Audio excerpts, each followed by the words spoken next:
We haven't seen our Sumeru friends for a while now. Paimon wonders how they're doing. Let's go to Sumeru City and catch up with them.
It's called being a freelancer. Old folks just don't get it.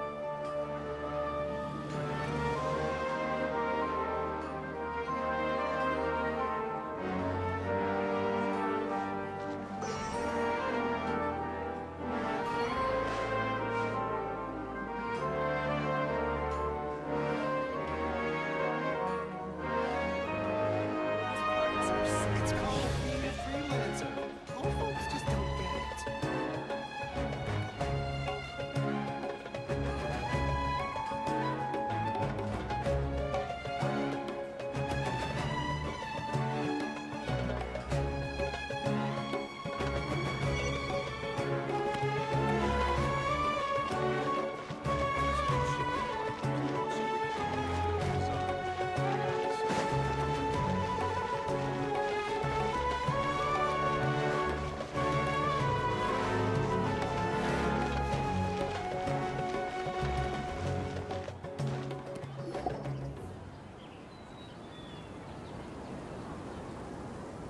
Whoa, the academia sure is busy during the day.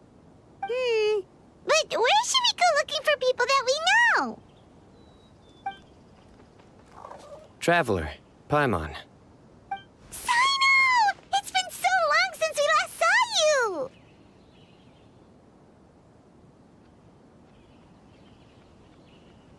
As do you. You don't seem weary at all from your travels. If anything, you seem stronger. So, what brings you back here? Oh, nothing in particular. Paimon just saw a really big mushroom out on the road the other day and suddenly missed all our friends in Sumeru. Funnily enough, we were reminiscing about you recently too. It was at a group dinner. I look forward to hearing about your travels. Something tells me we must have a lot to catch up on. Really? You were thinking of us too? What a coincidence! Indeed. Or as I call it, the biryani factor.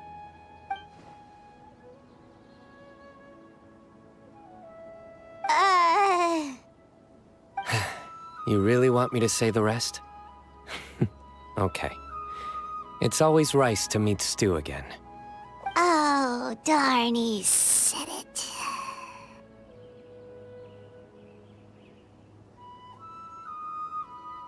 You like that one, huh? You must if you remember it after all this time. Admit the truth. You have long been in awe of my razor-sharp wit. All right. Here's your 500 Mora.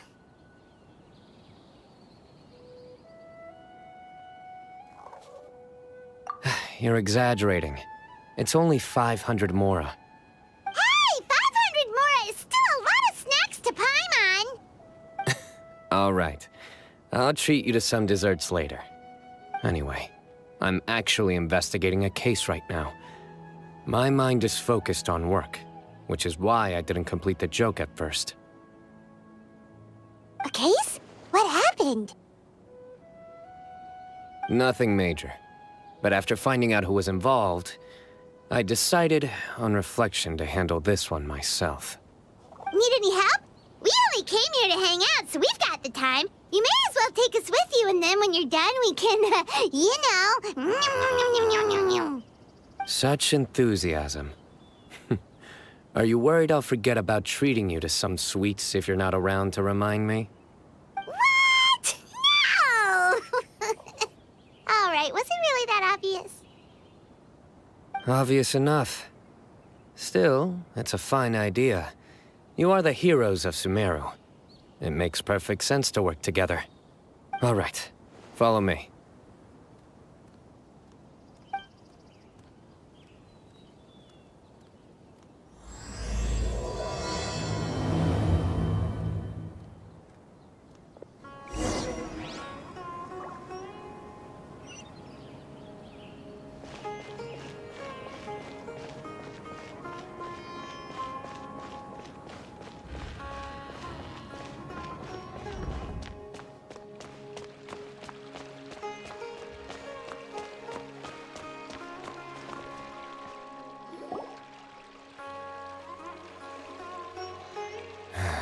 Do you see him? The old man flailing around? Oh, is he the one you wanted to talk to about the case? Correct. His name is Cyrus, a former Spontamod sage. He taught both me and Lisa. Huh? Cyno's teacher is in trouble? It's ridiculous. I'm just an old man who enjoys a spot of gardening, shopping, and wine. What sort of person targets an old retiree? Professor, I've brought some friends.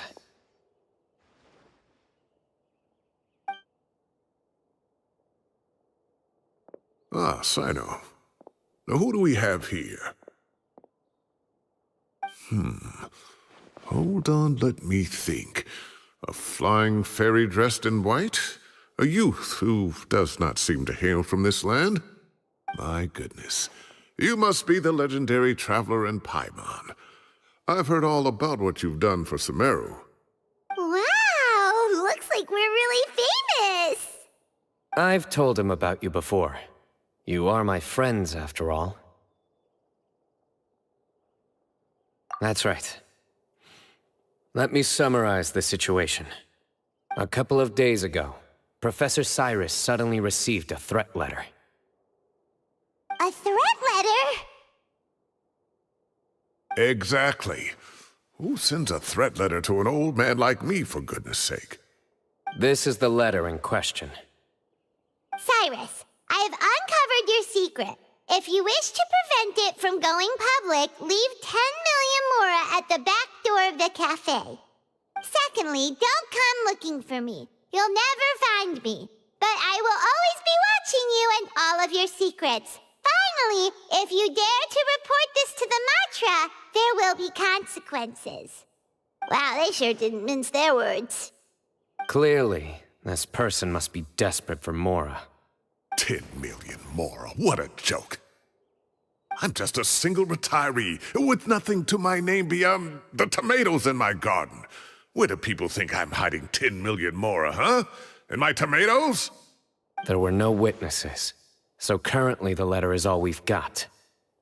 So, Traveler, Paimon, let's put our heads together. Paimon's ready too! All right, take a look. Do you see anything suspicious?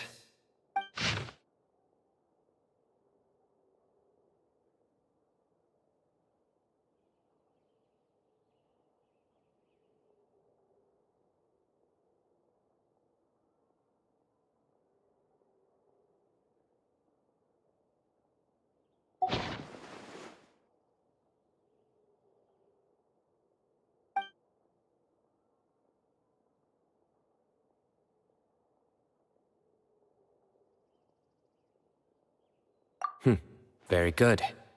The paper has a rather rough texture. It's not the typical kind you see in most books.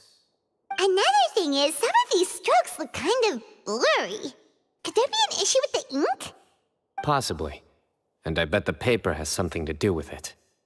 Most of the paper around here is much smoother than this, and the ink is absorbed quickly so it doesn't run. This paper, meanwhile, it's very coarse-grained. Almost as if it's made from some sort of plant matter. It's certainly not the same paper as we use in the academia, but the ink is nothing special. Just regular black ink that gets a blue tinge when applied to paper. So do we think the culprit has a connection with the academia or not? Wait, check this out! Looks like this part got wet at some point. Agreed. The staining suggests it was a colored liquid, not plain water. It also looks like it was wiped off with a damp cloth. A colored liquid, so... tea? Wine? Looks like we're thinking along similar lines. Let's go talk to Aureus. There are some things I'll need him to take care of.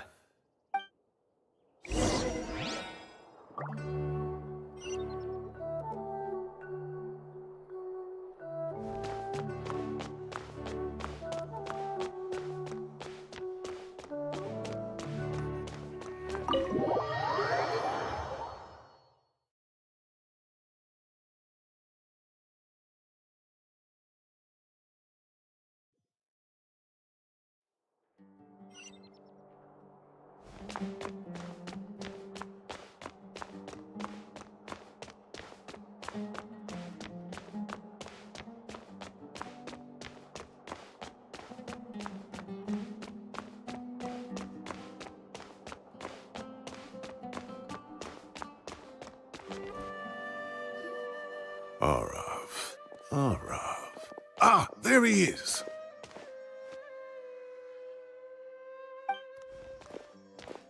Mahamatra Cyno. Sir Cyrus. Ah, and the Traveler and Paimon. It's been a while.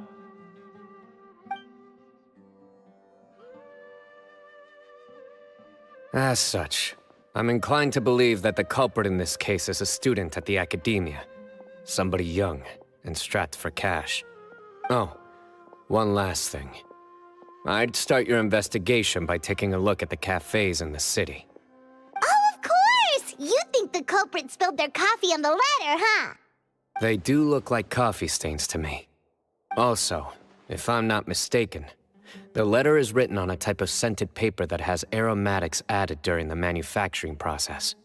The kind often provided as writing material for customers in cafes and taverns. Ah, of course. Yes, like they sell in the gift shops. I remember now. Zaha Hadid bought some a while back. She said she was going to use it as wrapping paper for a vase. Understood. I'll assemble a team to investigate the points of interest immediately. You have my gratitude. One last thing. Send some Matra to guard the entrances and exits of Sumeru City. And change into plain clothes. Don't let them see you coming. Will do.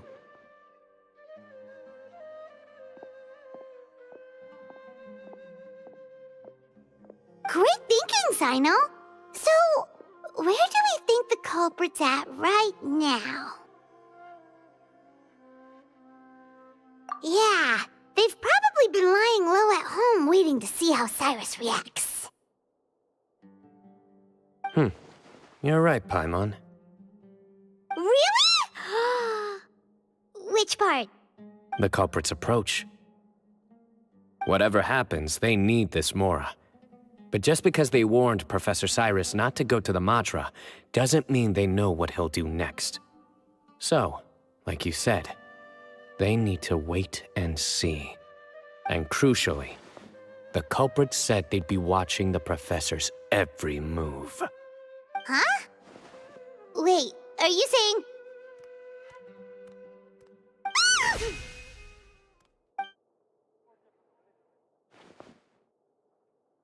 Found you!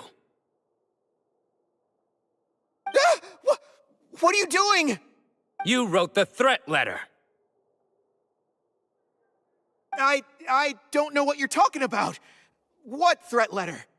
I sensed someone was watching us from the shadows the moment we entered the House of Dana. You managed to stay relatively well hidden for someone reckless enough to threaten Professor Cyrus. There are a lot of people here, but we were looking specifically for Arav. Whoever followed us the whole way was likely to be the culprit. I was just listening in, that's all. You know something big's going down when Mahamatra Cyno shows up, right? So I got a little curious. What's the big deal? You smiled when Arav left. I saw it as clear as day.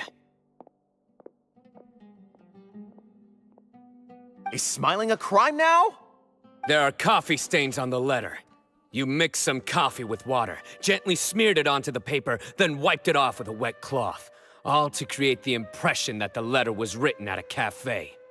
Closing off the exits to the city doesn't affect you, because you already live here. And as long as the Matra were focused on the cafes, you would be free from scrutiny. The cafe was a red herring all along. You had to be somewhere where you could monitor the professor's movements. You can't pin this on me! I haven't done anything! Really? Then why are you shaking like a leaf?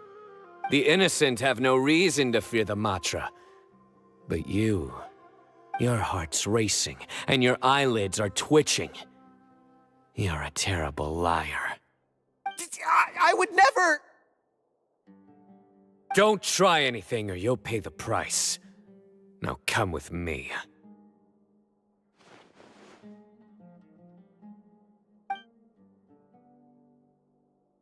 Well, that was over quickly. Cyno already caught the guy. You're telling me. One minute I go out for a quick smoke, the next minute I see Arav already on his way back to meet up with Cyno. Looked like a young guy, too. Couldn't have been much more than 30. But after what he's done, I'm afraid he's ruined his whole future. Everyone, it's all over. Gosh, that was so fast! The culprit's name is Uraka, a 16-year-old student in the Aureus Darshan. Huh? 16? Cyrus thought he looked 30-something! We checked his records. He's 16, a third-year student.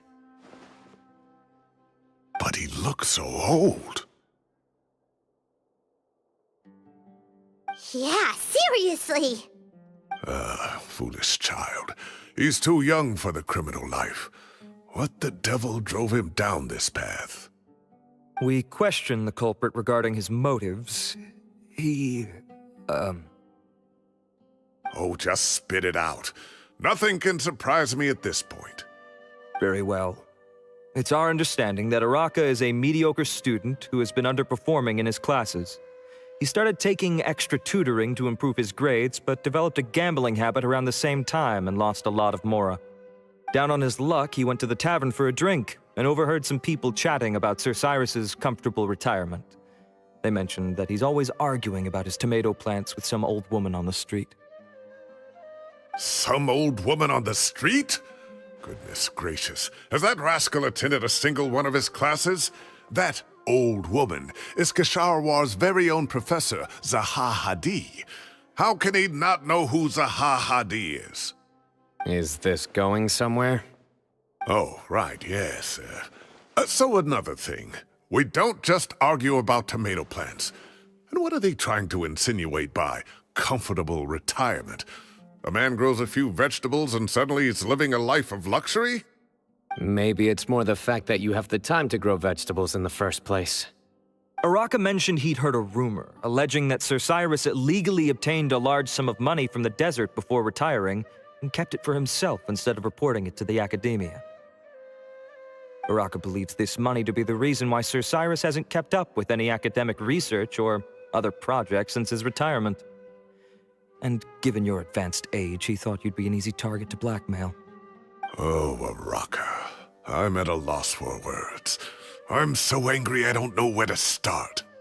People make up rumors all the time. I am quite confident that Professor Cyrus has never embezzled a mora in his life.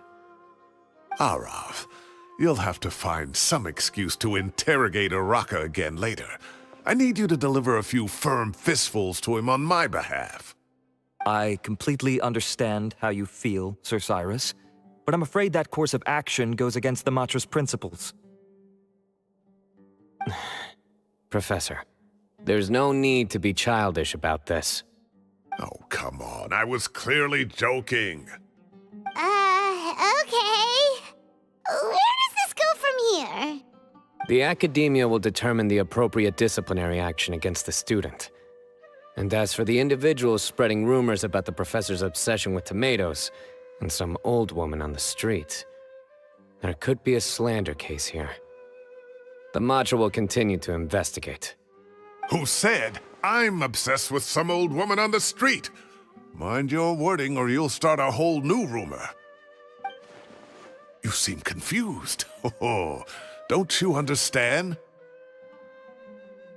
Uraka is just a young boy who made a very rash and very stupid decision based on some groundless rumor he heard. Besides, I didn't actually hand over any Mora to him. The whole thing sounds a lot worse than it is. All it costs me is a little reputational damage. That's all. Please rest assured, Professor, that the Academia will issue a fair and reasonable punishment. Yes, I have no doubt about that. But as a former educator, I'd still like to have a serious conversation with the boy's parents. Their family lives in the city, yes? Correct. We looked into the family. Both parents are merchants and they're often away on business. They've never taken much of an active role in their children's lives. Oh, what a mess. You don't have to seal the evidence away yet, do you? I'd like to have that letter back for the time being, if possible. I need something concrete for when I talk to the family tonight. We have to show them how serious this situation is. The relevant authorities have already reviewed the evidence and are now discussing Araka's punishment. You can hold on to the letter for now. Just make sure to return it within a couple of days. Oh, so you'll be able to close the case in 2 days?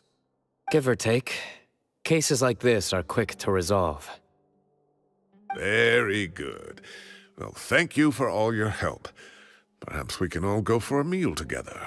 Oh, my treat, of course. My apologies, Sir Cyrus, but I have a prior commitment. Enjoy the meal, everyone. Ah, I see. Well, that's a pity. But Cyno, you have to come. You found the culprit at record speed, and I owe you for that. Ah, and isn't Tighnari in town at the moment? Bring him along, too. Wait, you mean Tighnari's in the city? He is.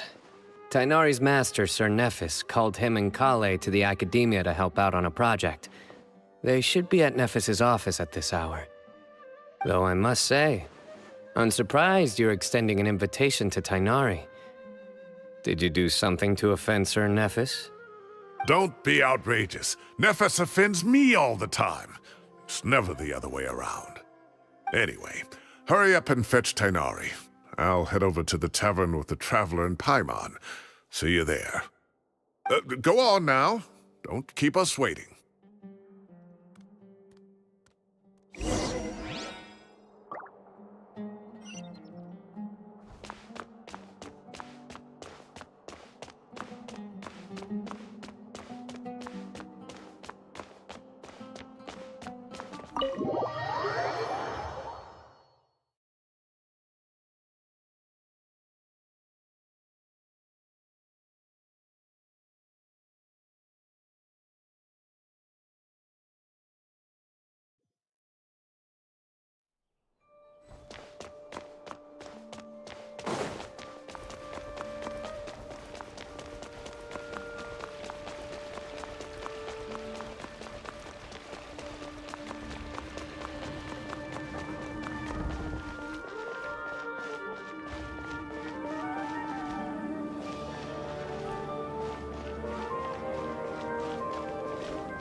Not to brag, but we never had problems like this at Ratawa Hist back when I was still teaching.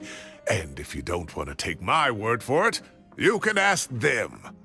They were students at the time. They'll tell you what it was like, won't they? I was out in the forest at least 4 days a week back then, thanks to a colossal workload from Master. It wrought havoc on my poor tail, so I didn't exactly keep up to date with what was going on at the Academia. Most of what I know, I heard from Cyno after the fact. Professor's become a lot more laid back in his retirement. He used to be far stricter, and was especially known for being extremely principled. Wow. It's hard enough to stay true to your principles as a normal person. I can't imagine doing that as a sage. It's a pity Kale wasn't around at the time. I would have happily taken her on as a student. And then we'd have one more person who has to address Lisa as upper-class woman. Really? Can't you just call her Lisa? She seems to prefer it when people treat her like an older sister. Oh, believe me, back when she was a student, nothing made her happier than the younger students acknowledging her seniority. Whoa, more food? Are you sure about this? We don't want to take advantage. Oh, don't worry about it. Order whatever you like. And if it's not enough, order some more. After all your help today, treating you to dinner is the least I can do. I thought I heard some familiar voices. Ah, and Sir Cyrus is here as well. Oh, Kave, it's been a while. Zahahadi was talking about you last month. How have you been? I've been all right, thank you. You're looking very well, sir. I'm glad to see it. Have you eaten yet? Care to join us? That's awfully kind of you, but I had a late lunch, so I'm not really hungry just yet. I'll have dinner a little bit later tonight. I just came to Lombard's to buy some wine, and when I heard some voices I recognized, I thought I'd come and say hello. So what's the occasion, anyway? Some sort of celebration? Consolation, more like. You wouldn't believe the day I've had.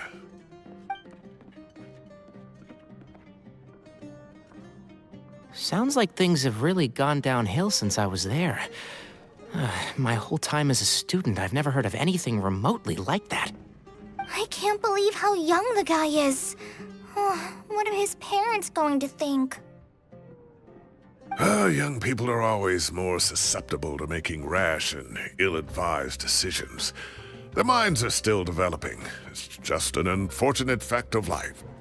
But still, this boy has some nerve. Just look at what he wrote. Oh, it makes my blood boil. Wow, yeah.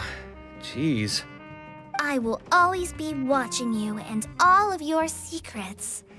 And then he just followed you into the house of Dana? If this were my son, he'd get the scolding of a lifetime. Oh. Luckily, I'm also an extremely principled person. Kave! Your order's ready, sir! Coming! I'll have to get going. Have a nice evening, everyone. I'll catch you all another time. Okay, bye-bye! Here I am. The coffee beans are in here too. Yep, it's all there. I'll stop babbling away now. Let's eat before the food gets cold.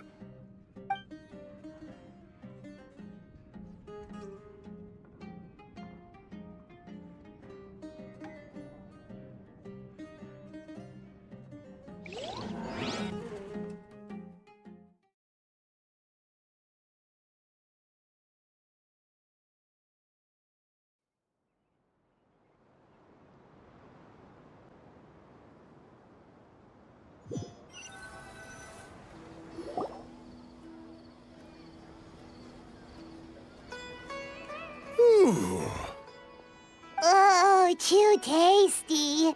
Paimon's belly is about to explode. Oh, mine too. I'll have to walk home to burn some of it off. Thanks for dinner, Sir Cyrus. Master Tainari and I will bring you some homemade herbal tea next time. It'll do wonders for your sleep. Well, I look forward to that. In fact, Could I trouble you to bring a little extra for the other old folks on my street? I'll be the envy of the neighborhood. No problem at all. I'll pack some up and bring it over. I'll see you all later. I better head home now and tend to the crops. Good night, Professor. Don't let those tomatoes keep you up too late. Hey, my tomatoes are serious business. I am not about to be beaten by Zaha Hadid. Anyway, I'll be leaving now. Don't stay up too late now, children. I bid you all a good night. Take care. Have a safe trip home.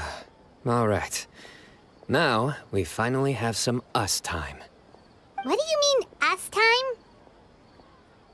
Well, I was talking with Tainari and Kale, and since we all have some free time, we thought we could all go camping together. Think of it as our way of welcoming you back to Sumeru. Camping? Oh, that sounds fun. Paimon's in!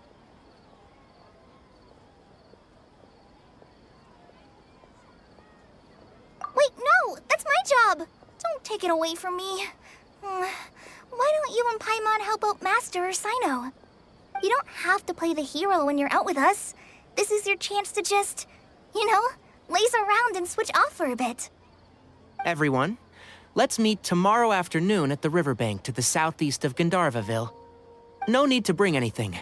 We've already packed everything for the trip. Just bring your delightful selves and prepare to have some fun. You got it! We'll be there! Great. Then we'll see you tomorrow.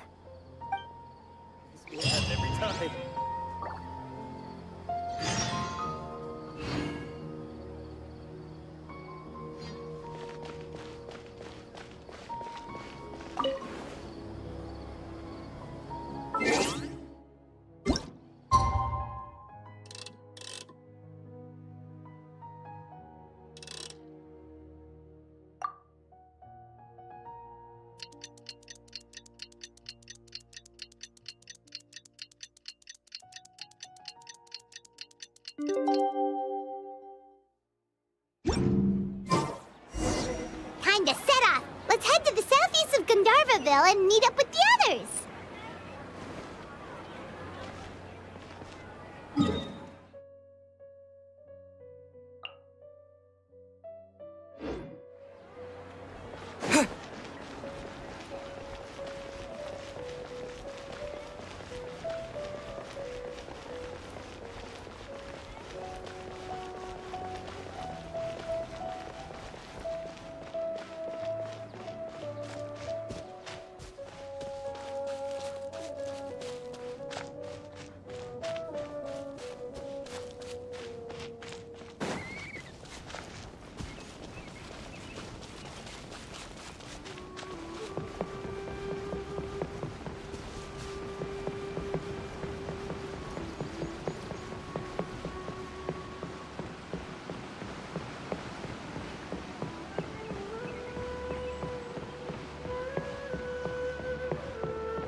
Wow, you guys are ahead of the game. You set up the tents already. I'd say we're right about on schedule, actually. We were aiming to have them set up before you arrived. Traveler, Paimon, let's go fishing together. Whatever we catch, we can grill for dinner tonight. You got it. Dinner's on us tonight.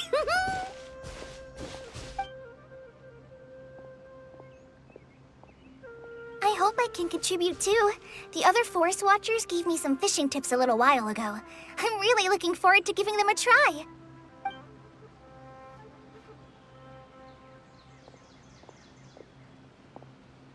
I saw some very appetizing mushrooms in the area, so I gathered a few for us. I'll leave them here along with some fresh fruit. Wow, camping with a forest watcher is the way to go. They think of everything. And even if they don't, they can improvise. This is true. I don't think I've ever had a single rough day in this forest. So, how has everything been going for you? Well, there's been some high points and low points, but we've had some unforgettable experiences along the way. I see. Oh, in that case, you should try a valberry. I bought some from the market this morning. A valuable suggestion. Just don't bury your feelings using food. All I wanted was to recommend something bittersweet. Oh, I have a sudden craving for fruit tea. I'm gonna go fetch some stuff. Bye!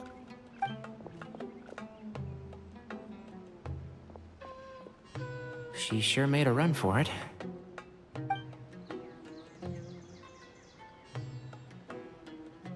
Unbelievable. She made a run for it. So Kale chose the path of tactical retreat. Could it be she foresaw what shall soon come to pass?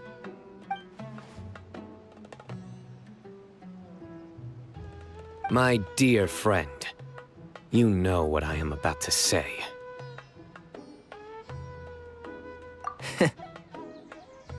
Excellent! A kindred spirit. A great warrior can sense when a duel is nigh. But it looks like we'll get told off if we start playing now. Let's enjoy the nature for a while longer.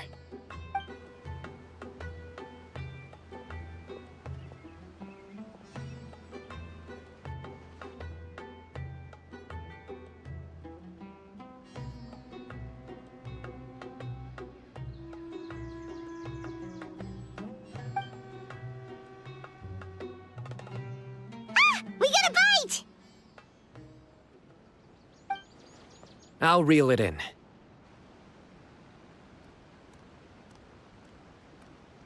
Firewood, spices, snacks, and drinks. Everything's ready. Once Kale gets back, we can light up the fire and start grilling.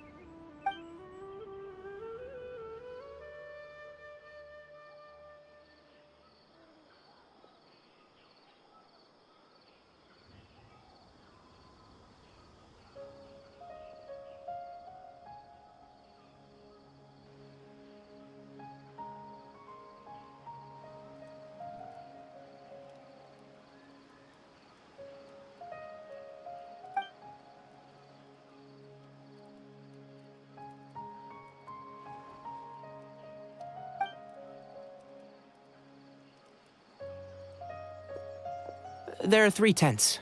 Which one do you two want to take? How about the one on the left? Well, Paimon just thinks the ambiance here is a little better. True. But it's also the closest to the water. If there are any sleepwalking fungi around tonight, they might stumble into your tent. Well, that's no good. Take my weapon. You can use it to bar the entrance. Anyone would think you were sealing the gates to King Deshret's mausoleum. Excellent. Then this tent will be an impenetrable fortress. I'm back! How's your appetites? Ready for the barbecue? Always.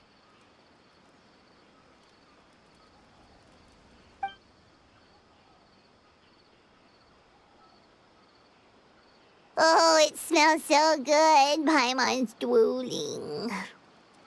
Someone sure is desperate to eat. I think it's time to add the seasoning. How do you like your skewers? Well done? Medium? Rare? Wait, what? Isn't that just for steaks? Hey, if it works for steak, maybe it works for other things too.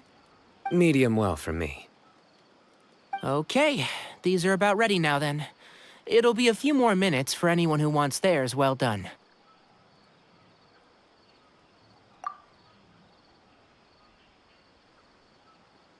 Oh, that was so delicious. If Paimon's stomach had space, she'd eat 3 more skewers. I ate a lot too. Here comes the food coma. If you're tired, then go rest. You must be getting sleepy too, Paimon. Why don't you guys head to your tents? Cyno and I will clean up. Tonight, I show you mercy. Our sacred duel will take place another day.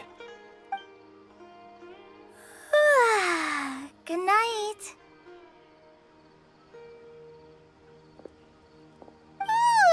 Paimon's struggling to keep her eyes open.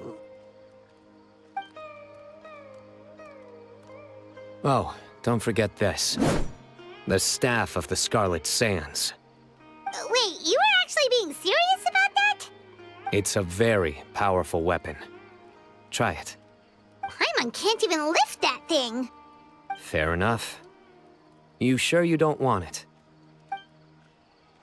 Yeah, Paimon's sure. We'll be fine. And even if we do get an uninvited guest in the night, Paimon will be here to take care of the traveler.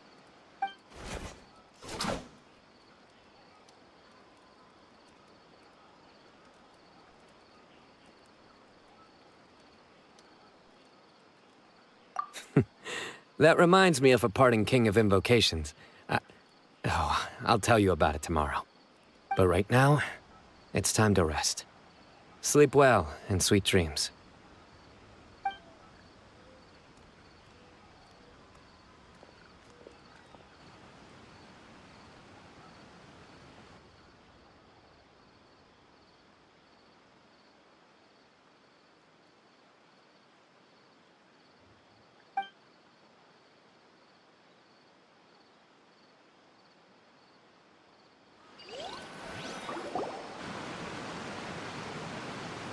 I think they should all be here. Traveler? Paimon? Are you in there? Could you come outside for a sec? Look at this.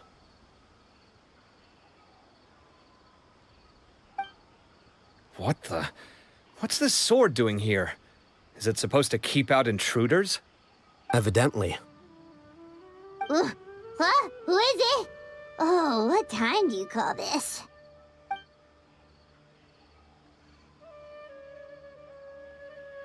Paimon's gonna take out the sword. Yeah!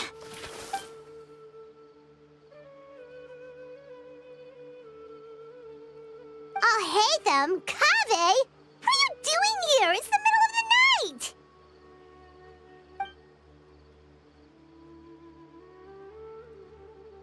Sorry to wake you up at this hour of the night, but we've got a situation on our hands. Let's get dressed and talk about it outside.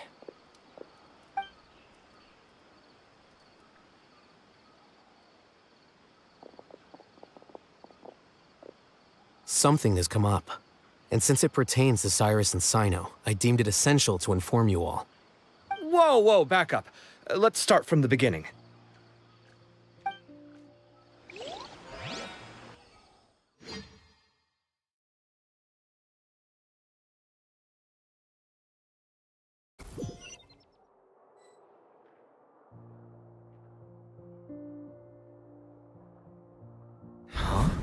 Where'd the wine cups go?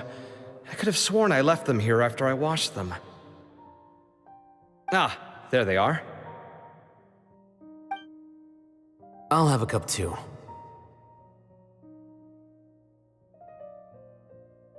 Can you see if the cookies are still on the table?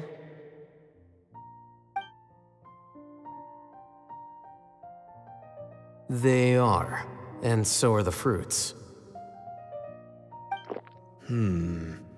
Oh, this is so bland. I should have gotten a few bottles of what Cyno's group was drinking last night. Do tell. What were they drinking? Oh, right, I forgot to mention. So, I ran into Cyrus yesterday evening when I went to the tavern to pick up some things. He was hosting a dinner for Cyno, Tighnari, Kale, and the Traveler and Paimon. Anyway, they got a bottle of Lombard's new vintage for the table. At least, I think that's what it was. It looked pretty good. Sounds like they're all tangled up in this. You know what it's about, right? 16-year-old kid tried to extort Cyrus. He was asking for 10 million mora. I heard some people talking about it on the streets, yes. Didn't take them long to catch the culprit. The sages are probably dealing with the case by now.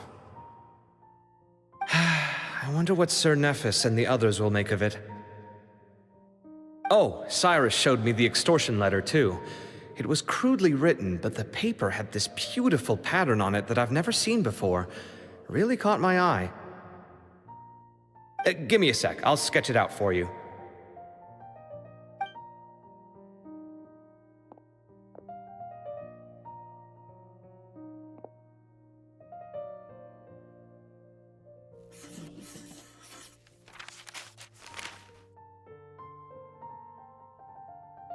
Okay, done.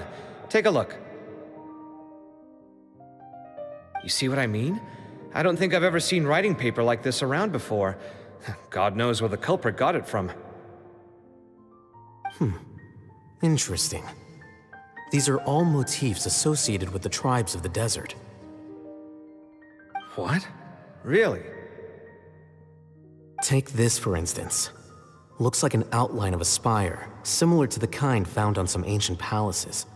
And the crisscrossing and mirroring here, I recognize that too.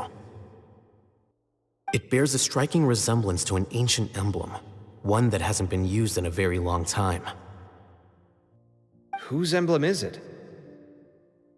It's the emblem of the Temple of Silence.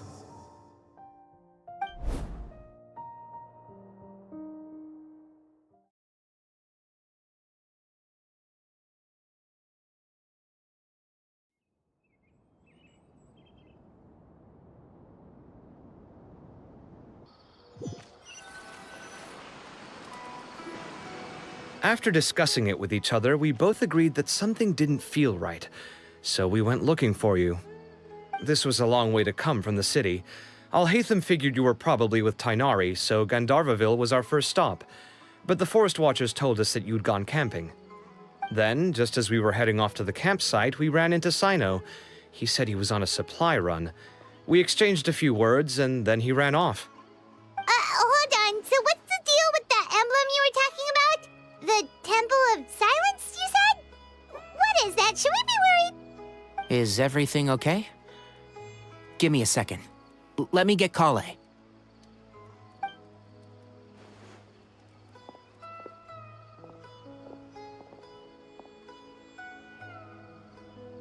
So you've never heard of the Temple of Silence? Well, to put it simply, it's an organization that has existed in Sumeru for over 1,000 years. These days, you can find a Temple of Silence office in the academia. Theoretically, it's responsible for the custody and disposal of information and documents not fit for public dissemination. At least, that's what they tell the outside world. In truth, it's essentially a vestigial institution nowadays. There's an office with their name on it, but it's functionally obsolete. Historically speaking, the original Temple of Silence is said to have been established by Hermanubis, one of the 7 pillars of King Deshret and the greatest of all sages. Most of the organization's members hailed from the desert.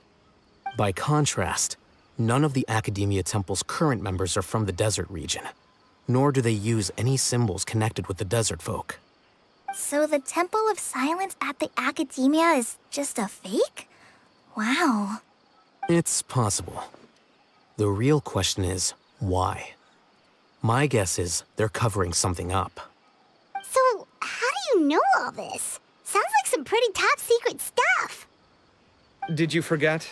He did a stint as acting Grand Sage, and kept the pay raise even after he resigned. Oh, yeah! Paimon did totally forget about that. So you took the chance to read all the top-secret documents while you were acting Grand Sage, huh? If you're asking me whether I familiarized myself with the documentation in my office, I would respond that that's a perfectly normal part of any job. So much about this doesn't make sense. Why did the emblem of the Temple of Silence appear on a threat letter from an Academia student to Cyrus? The student's only 16, and doesn't have any family ties to the desert. So where could he have seen that emblem, or gotten the paper? You said you ran into Cyno, yes? Did you tell him what you've just told us? Yep. He ran off as soon as he heard what we said. Given that Cyrus is involved, he's probably halfway through solving the case by now. Still, we should try to catch up with him. At this hour of the night, Cyno will probably go looking for Cyrus at his current residence. If the Academia's Temple of Silence really does exist just to cover up the truth, the sudden appearance of this emblem can't be good. It's sure to stir up trouble. We should pay a visit to the Academia. Yes. As the Sage of Amorta, my master ought to know the truth about their office. You can ask him to tell you what he knows. The more information we have, the better prepared we'll be for whatever happens there. If this situation is connected to the real Temple of Silence, the emblem has to be part of a bigger conspiracy. Kale, could I trouble you to send a message to the Core of 30? Tell them to keep an eye out for Cyno and Cyrus. Traveler, Paimon, you two come with me. We'll go after Cyno. Sounds like a plan. Let's go. Cyrus has been living in the city lately. He rented a place near the field so he can keep an eye on his tomato plants. Then let's go look for him there.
Here we are. This is the place. We might be too late. Looks like nobody's home. Oh, Cyno moves fast. If he was here, he's probably long gone by now. I know that voice. Is that Tighnari I hear? Ah! Professor Zahahadi! Wow, so it really is you. My goodness, whatever is going on tonight? We're looking for Cyno. So, he's already been here. Yes, not long ago, in fact. He knocked on my door and asked if I'd seen Cyrus today at all. I told him the old fool left early this morning, and I hadn't heard him come back. So we went to his place, and would you believe it? He's gone. Goodness knows where to. It must have alarmed Cyno, because he took off in an awful hurry after that. He never did explain what this was all about. How serious is it? Well, if Cyrus isn't at home... Oh, it sure doesn't sound good. Professor, did you hear that a student recently tried to extort Cyrus? Why, yes. When I left the house that day, I noticed he was watering his flowers in the field in complete silence. He had a piece of paper clutched in his hand, and he looked lost in thought. I could tell something was troubling him, but he wouldn't tell me what it was. If Cyno hadn't happened to visit him that day, he'd probably still be holding on to that thing. After seeing the letter, Cyno told him to contact the Corps of 30, but Cyrus was very reluctant. He claimed it would only damage his reputation. Eventually, he relented, after much persuasion from Cyno. Huh? Cyrus didn't want to report it? Well, that's strange. When we saw him, he seemed pretty okay with the idea of the kid getting his just desserts. As a former sage, it's possible Cyrus still has enemies at the Academia. That's why Cyno was so insistent that he report the matter to the authorities. I was there while they were going back and forth over it. So Cyrus initially hoped to stop this from going public. But why?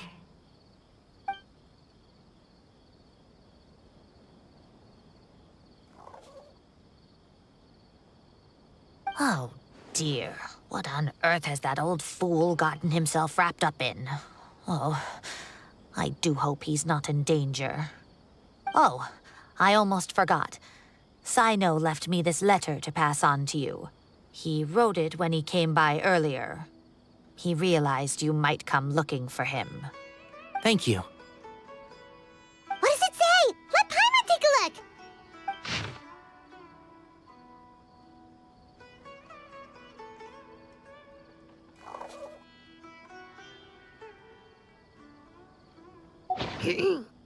My friends, this is a rather complicated state of affair. Unfortunately, I cannot disclose more than that. I ask you to understand and accept that I had to act alone at this stage. Don't come after me. Yep, that sounds like Cyno. Thank you, Professor. Please do not worry. We will do all we can to protect both Cyno and Cyrus. Traveler, Paimon, let's head to the Academia and regroup.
You're here?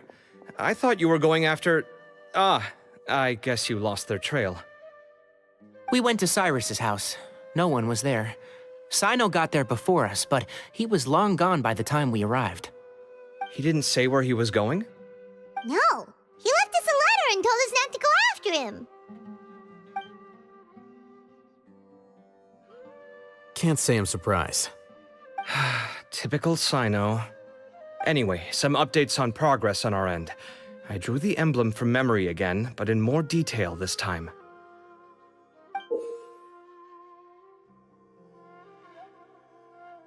I checked some ancient texts for a similar design. The one I found was a little blurry, but the similarities in the general form and certain details were clear enough to confirm a match. Yeah, and we're lucky we found anything at all. It turns out the emblem was all but lost to history. We scoured the entire Academia collection, and that book was the only one with a record of the motif. Meanwhile, Arav managed to get Uraka to disclose his source. The one who told him about Cyrus's embezzled funds was a young man from the desert. According to Uraka, he had a striking presence and was well educated. Apparently, the two met in the tavern over a game of cards.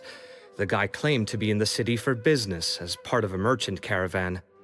Uraka was intrigued when he heard what his new acquaintance had to say and brought up the idea of extorting Cyrus for Mora. The guy encouraged him to go ahead with it, then handed him some pen and paper to write the letter. I see. So it could be that this person planted the paper intentionally. So, how do we find this guy? Did Uraka say where he is? He doesn't know. He claims not to have seen him since that day in the tavern. The man gave him some tips on how to carry out the extortion, but from then on, Uraka was acting alone. Nephis and Arav have gone to meet the Core of 30 and review the city's entry and exit records. Also, Nephis admitted that the Temple of Silence in the Academia is just a facade. The true Temple of Silence once came to the rainforest to establish a collaboration with the Academia, but as time went by, the sages gradually became corrupt and foolish. The Temple of Silence felt that they could no longer trust the Academia and ended the partnership. They retreated back to the desert about 400 years ago. Ever since its inception, the Temple of Silence has been the guardians of King Deshret's civilization and belief system. They traveled throughout Sumeru, sequestering and guarding any wisdom that posed a threat to the people's livelihoods. At its roots, it was a legitimate and reputable organization whose purpose was to guide people towards the right path.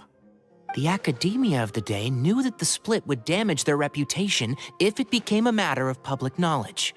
And so, they set up a dummy organization of their own to conceal the truth. Not only that, but they managed to keep up the charade for hundreds of years! So how did Cyrus become acquainted with the true Temple of Silence if they left centuries ago? I'll bet that's the question that bothered Cyno. Probably why he went after him in such a rush.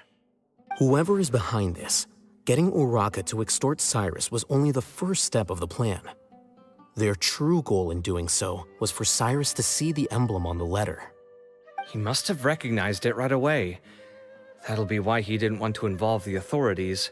He probably hoped to take care of the whole thing by himself. Unfortunately for him, Cyno had other plans. Since the desert is where the Temple of Silence originated, that is in all likelihood where Cyrus went. I have to go after him. Really? Are you sure that's a good idea, with how you respond to the heat? Why don't we send someone else? I should be fine, as long as I bring plenty of water. Besides, I just can't shake this ominous feeling that if we don't catch up to them soon... Everyone, I have news from the Core of 30. Master! Oh, so that's Nephis, Tighnari's master? Oh, we're finally getting to meet him in person! It's a pleasure to meet you, Traveler in Paimon. Several independent eyewitnesses have reported seeing Cyrus and Mahamatra Cyno leaving the city at different times, Both were heading in the direction of Caravan Rebot. I was going to suggest that you join forces with the Corps of 30 in this case. However, as I'm sure you've already heard from Alhaitham and Kaveh, the Temple of Silence is involved. The Academia has made a number of decisions throughout history that I am ashamed to talk about. It may well be that no better choice was available to them, but those actions are nonetheless a stain on our legacy. I won't attempt to make you understand the Academia's perspective. Now is the time for action. I understand where you're coming from, Master. But I'm afraid the situation might be more complicated than we thought. I think we need to keep a low profile, or risk making things worse. Good point. If Cyrus is involved with the other side, or worse, if he's fallen into their hands, and...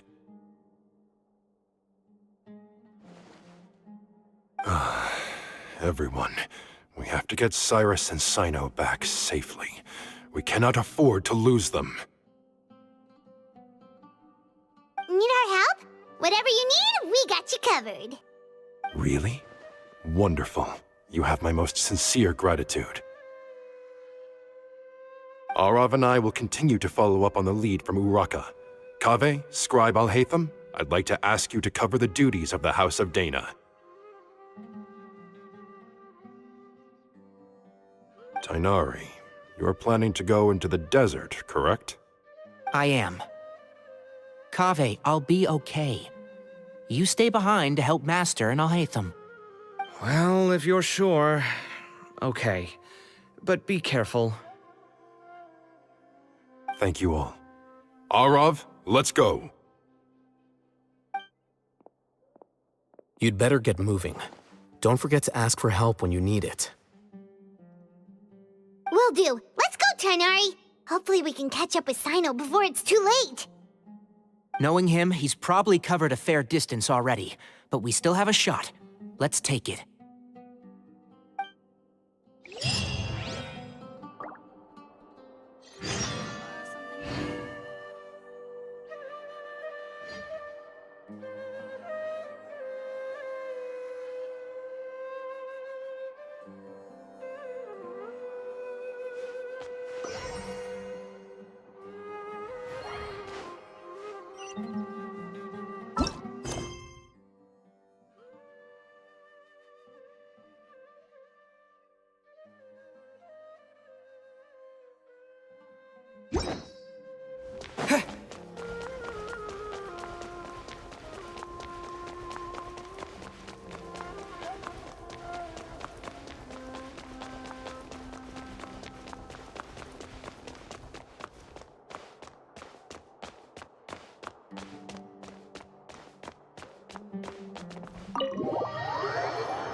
Scatter! Yeah!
Rather than asking all these questions, why don't you do your own research?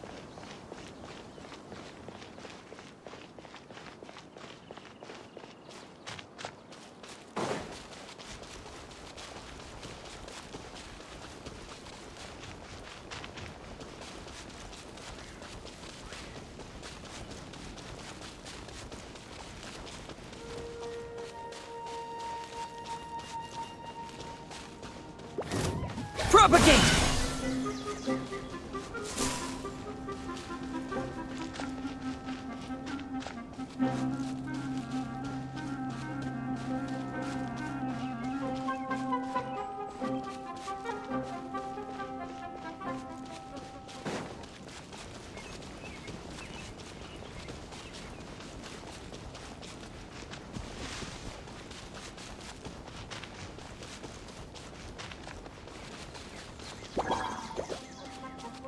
Scatter!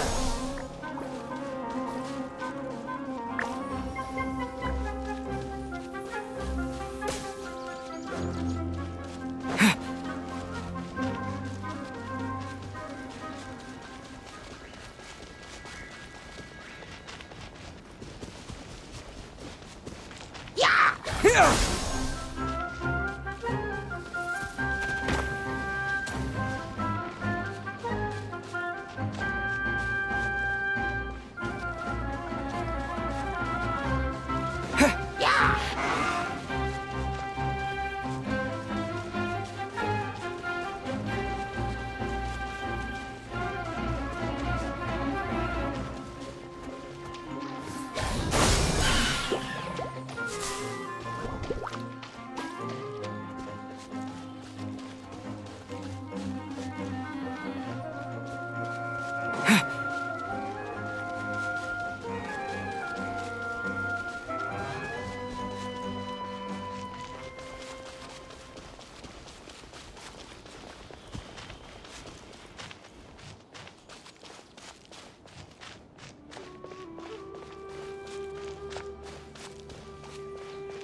There's no...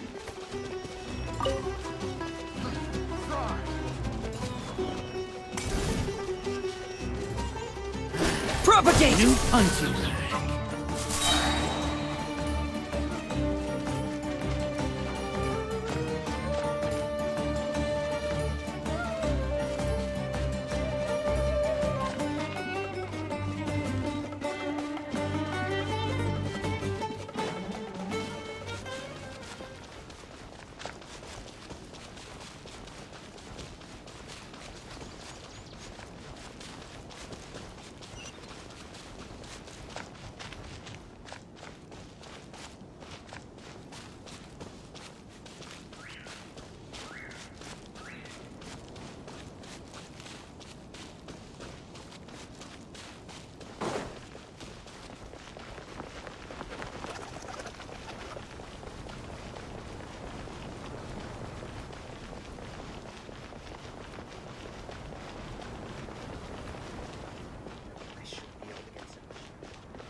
Okay, we made it to Caravan Ribat.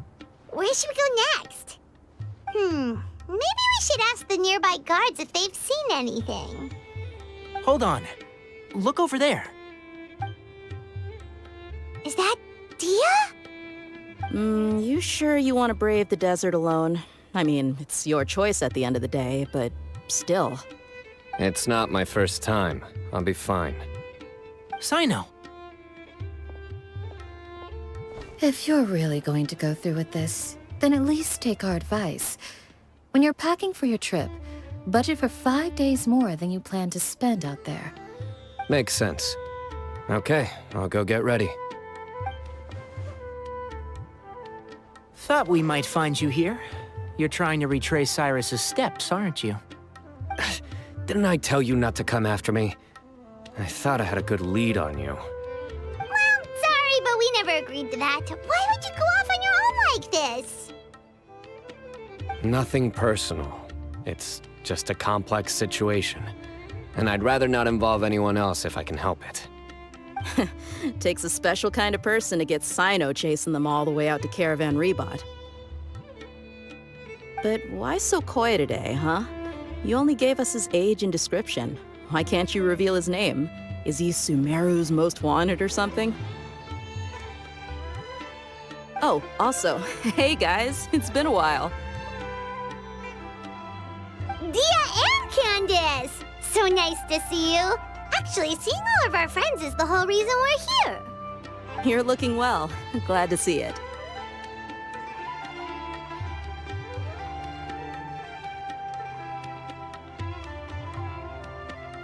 Candace and I came to Caravan Ribat on business. We ran into Cyno as he was asking about some elderly gentleman's whereabouts. Some people say they saw him. Guess he stood out as an older guy heading into the desert alone with just a sumpter beast in tow and very few supplies. That's gotta be one heck of a story there. Cyno, it's okay if you can't tell us anything about the case. But let us know how we can support you. We're here to help however you need. The more people we have working on this, the quicker we'll be able to find the person you seek. No, it's not that simple. If I'm right, he'll be doing everything he can to avoid us. We spoke with Zaha Hadid. From what she said, it's pretty clear that he wants to try and solve this on his own. It won't be easy trying to find him in the desert when he's deliberately trying to cover his tracks. Sounds like this is far more complex than we imagined. Still, if he started from Caravan Ribat, the chances are that his route took him past our village. You may as well ask if anyone there has seen him. My thanks to you both. Once this is resolved, I will find a way to repay you. Come on. No need to get all serious. Just buy a round of drinks next time we're all in the city or something. That's a deal. All right, so, you all set? Yes, we'll handle it from here. Thank you again for your help. I don't take it for granted. All right, then we'll leave you to it. Just remember, If you change your mind and need some reinforcements, we'll be here. And don't think you'd be imposing. You can depend on us. Don't worry, we'll keep him out of trouble.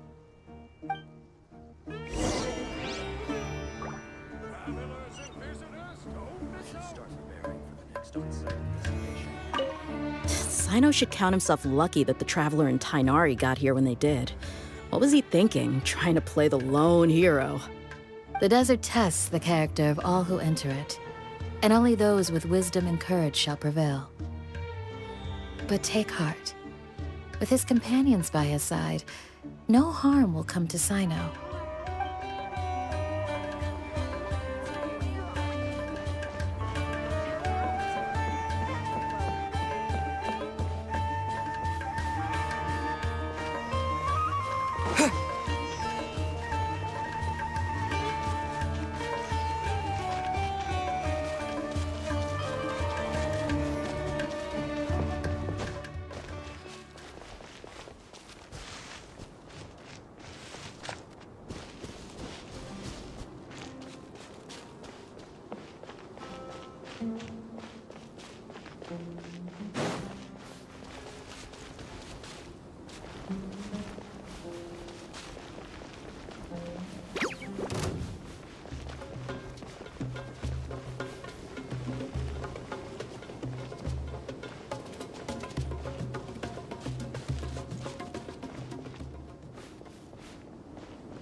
Hold on. There's a few things I'd like to clear up. Go on. So, after you left the campsite, we had a longer talk.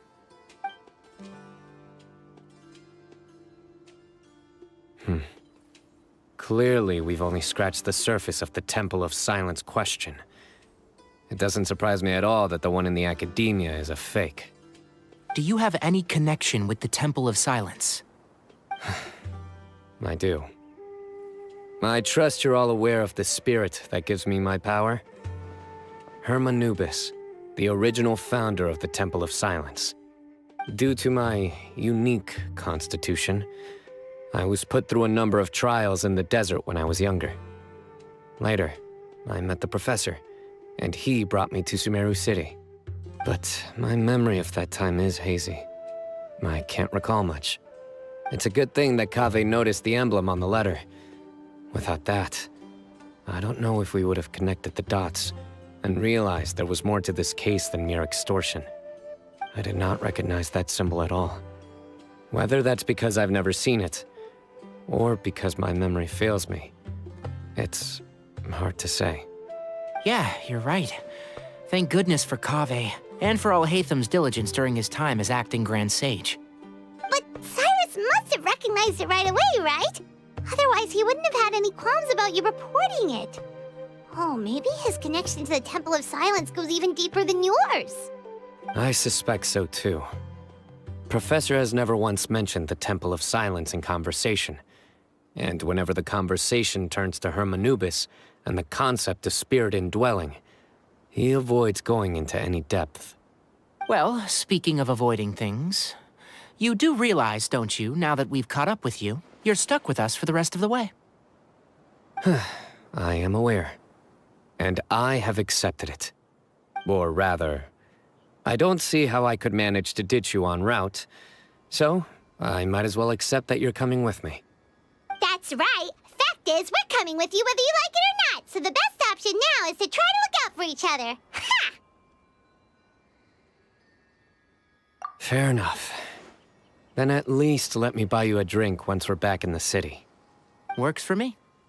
All right, off we go. Let's start by seeing what the guards here can tell us.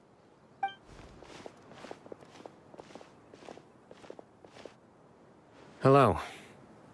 Mahamatra Cyno? I'm looking for someone. So I'd like to confirm any recent foot traffic in and out of Aru Village. A man matching that description passed by Aru Village not too long ago. He stopped by to load up on food and water and feed his sumpter beast, then he was on his way. Where was he going? Let me think. He took a seat by the entrance of the village for a while, and had a brief chat with the person who came to deliver the water. He said he was headed somewhere near an oasis, but he didn't mention which one. Do you have a map? I can mark out the direction he was heading and the best routes to any nearby oases. I have one. Mark away. Great.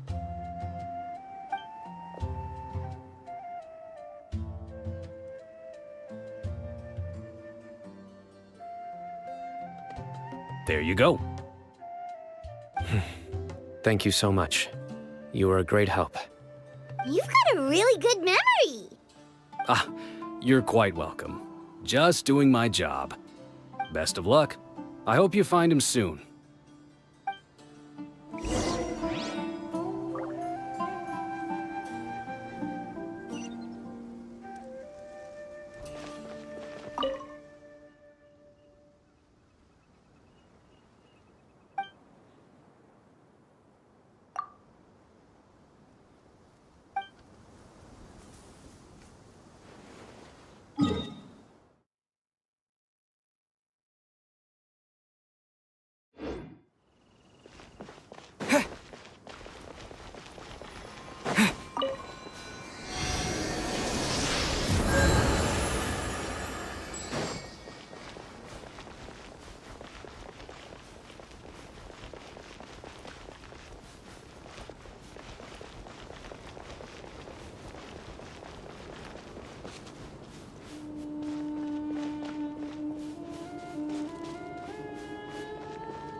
Hold on.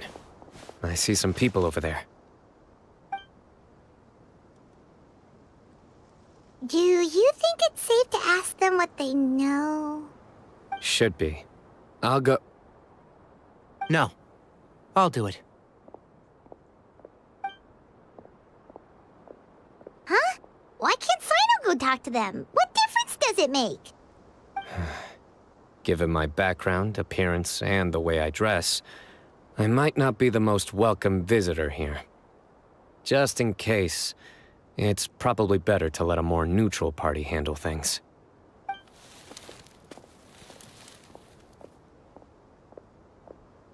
Ah, Hello there. I hope I'm not interrupting.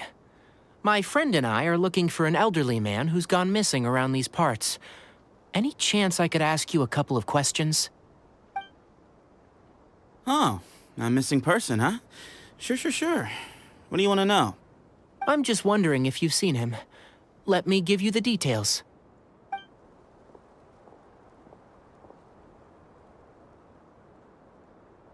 So, a silver-haired guy in a long robe, culture type with thoughtful eyes, and he's traveling alone. He'd stand out like a sore thumb around here. Yeah, sounds like the kind of guy we'd remember if we saw him. He's looking behind me.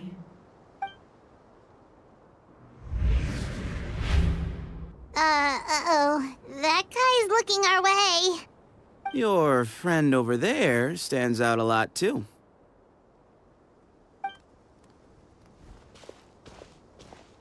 Hey, aren't you Cyno, the General Mahamatra? Yes, that's me. You don't seem surprised that I recognized you. It wouldn't be the first time.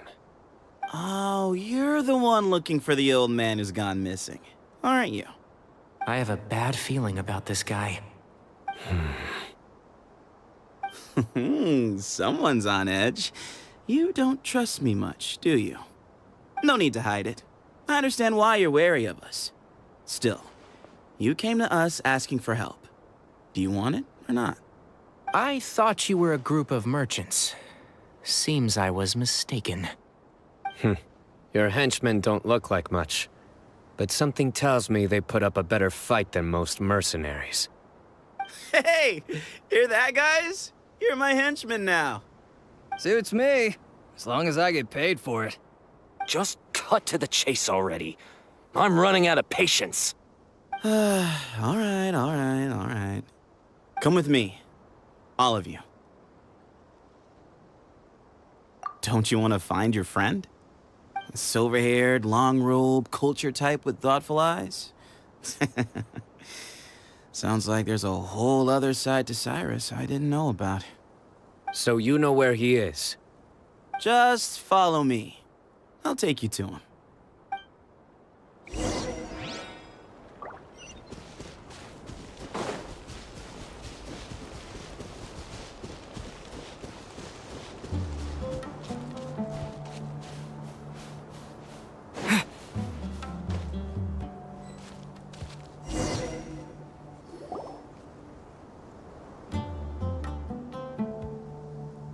And here. What? Where are you looking? There's nothing here. Please step back. Ooh, something's coming out of the ground! What is this enormous building doing here? And how was it so well hidden? King Deshret's technology? Wait, so... Hold on, who are you guys really? Is this the Temple of Silence? So you're a member? All good questions. There'll be plenty of time to address them later.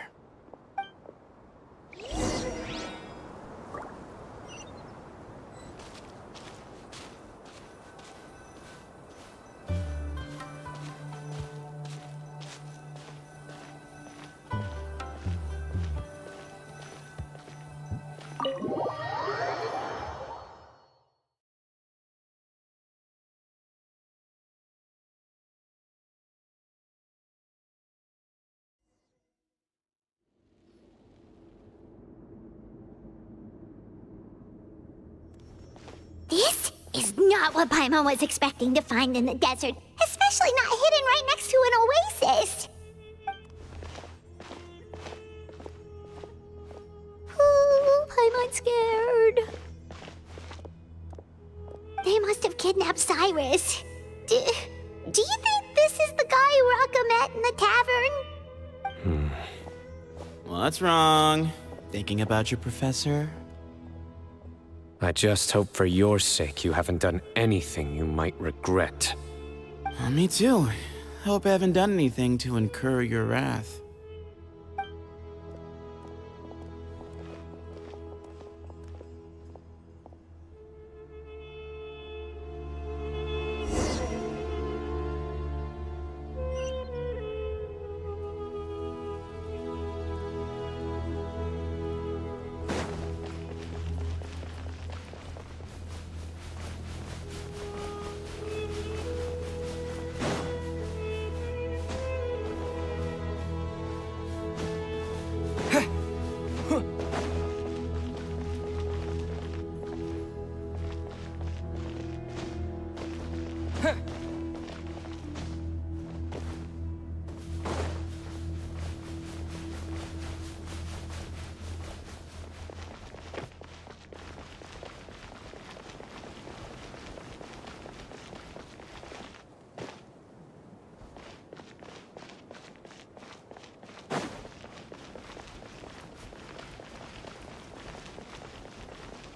right. You can wait here for now. I'll inform our leader that you've arrived at the Temple of Silence. Sit tight until he comes to greet you.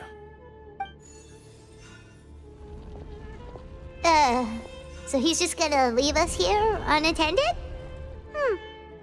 Maybe we're not being kidnapped after all. They can't have been at the Oasis by chance. They were waiting for us. Whoever the leader is here, they were obviously counting on us showing up. So this is the Temple of Silence.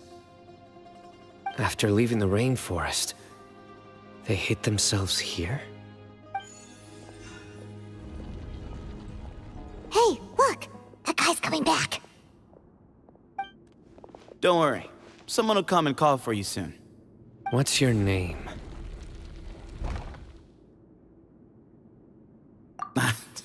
Sorry, guess I was so delighted to see you, I forgot to introduce myself.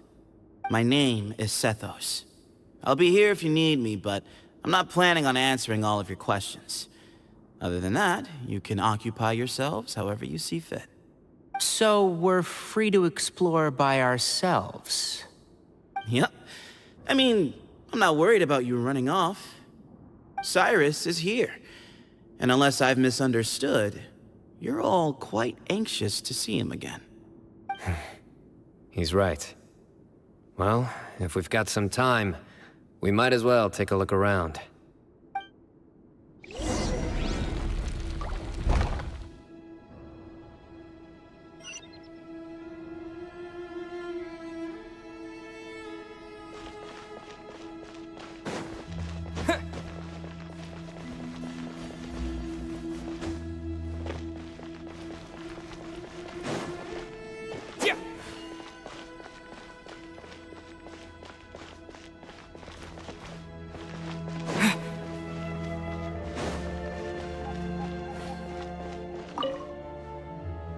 Hey, Sethos!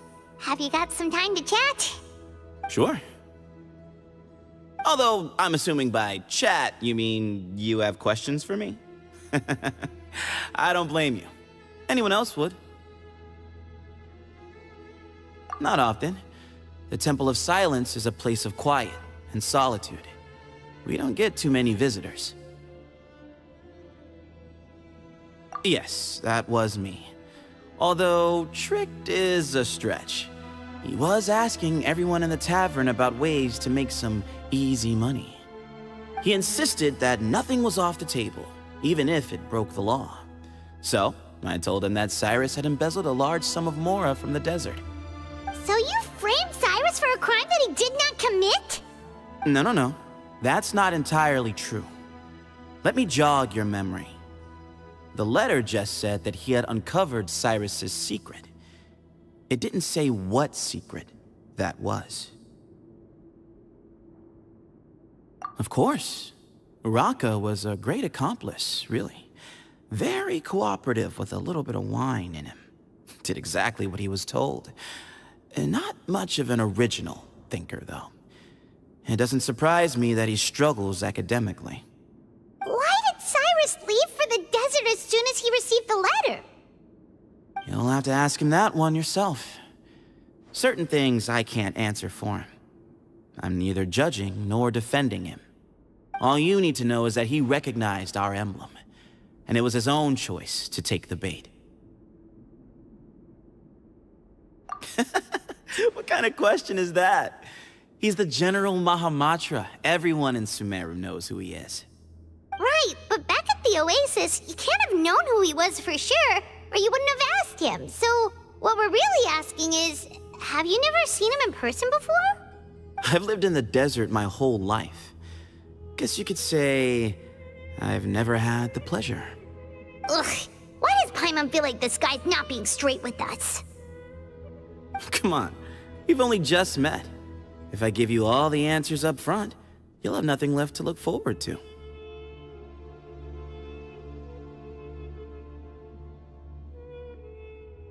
Nope, not once. Really? I have no need to go there. Not when the taverns are full of the Urakas of this world. Besides, we're well aware of what goes on at that place. Spies? It's not as clandestine as that. The city gates are wide open. Anyone's free to walk in. You can find out all you need to know just by walking around town and hearing the word on the street. Mm-hmm.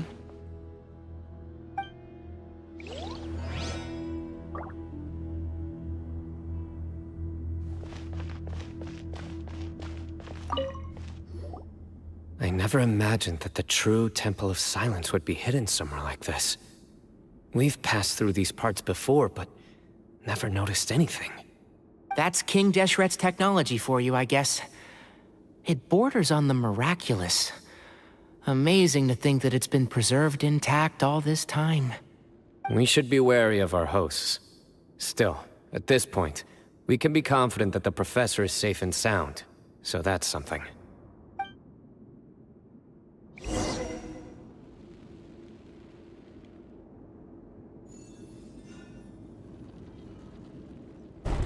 Ah, here he is.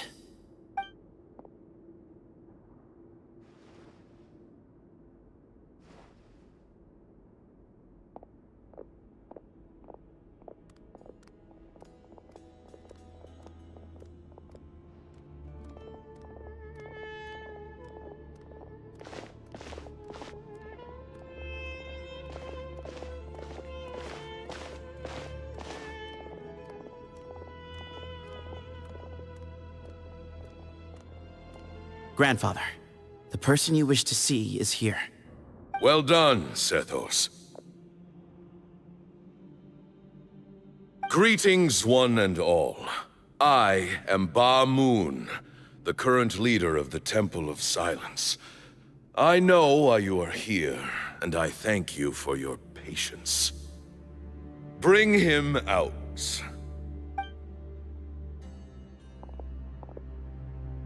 Professor!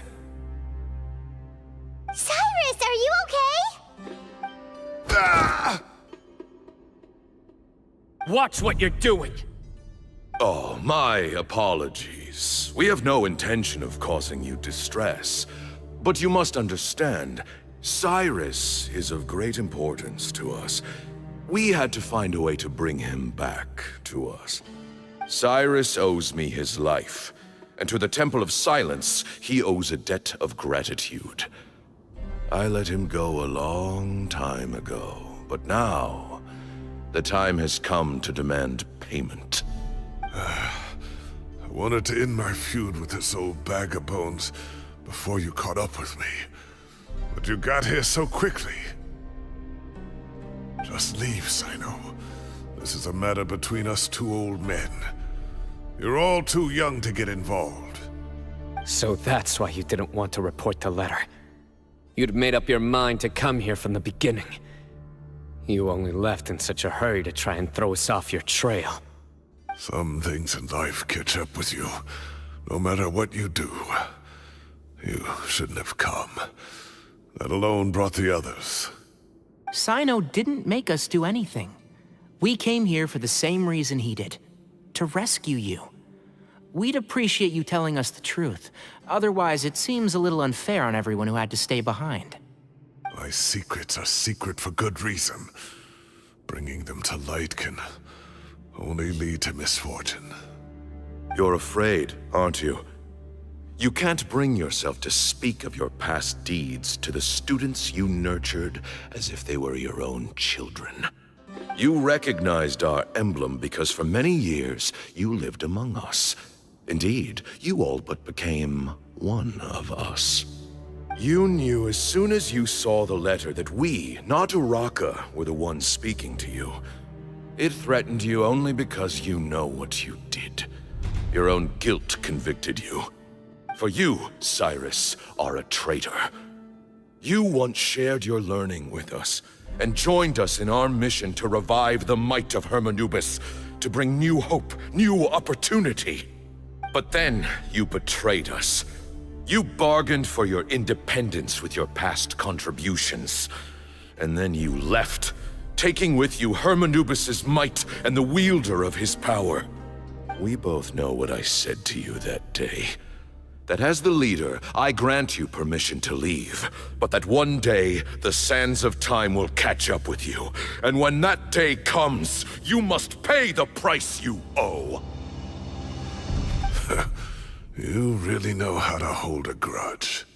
Hermanubis' might? And the wielder of his power? Does he mean you? Professor, anything to say? The moon is right. I came here once before. He rescued me from the brink of death once, many years ago in the desert. When he learned that I was a scholar, he invited me to come here and revive the might of Hermanubis together. It was a great, daring plan, and one shrouded in secrecy. The Temple of Silence had been bereft of Hermanubis for too long. The strength of its faith and its warriors were waning. Bamoon proposed that we implant bar fragments, shards of Hermanubis, into the bodies of suitable vessels. If the experiment was successful, the spirit of Hermanubis would then dwell within the vessel. Many believers volunteered themselves for the experiment. But we soon discovered that the bodies of grown adults could not withstand Hermanubis' power. In the end, Bamoon offered his own adoptive grandson. One other child was identified as a suitable vessel, and his parents agreed to release him into our custody in exchange for a small fortune.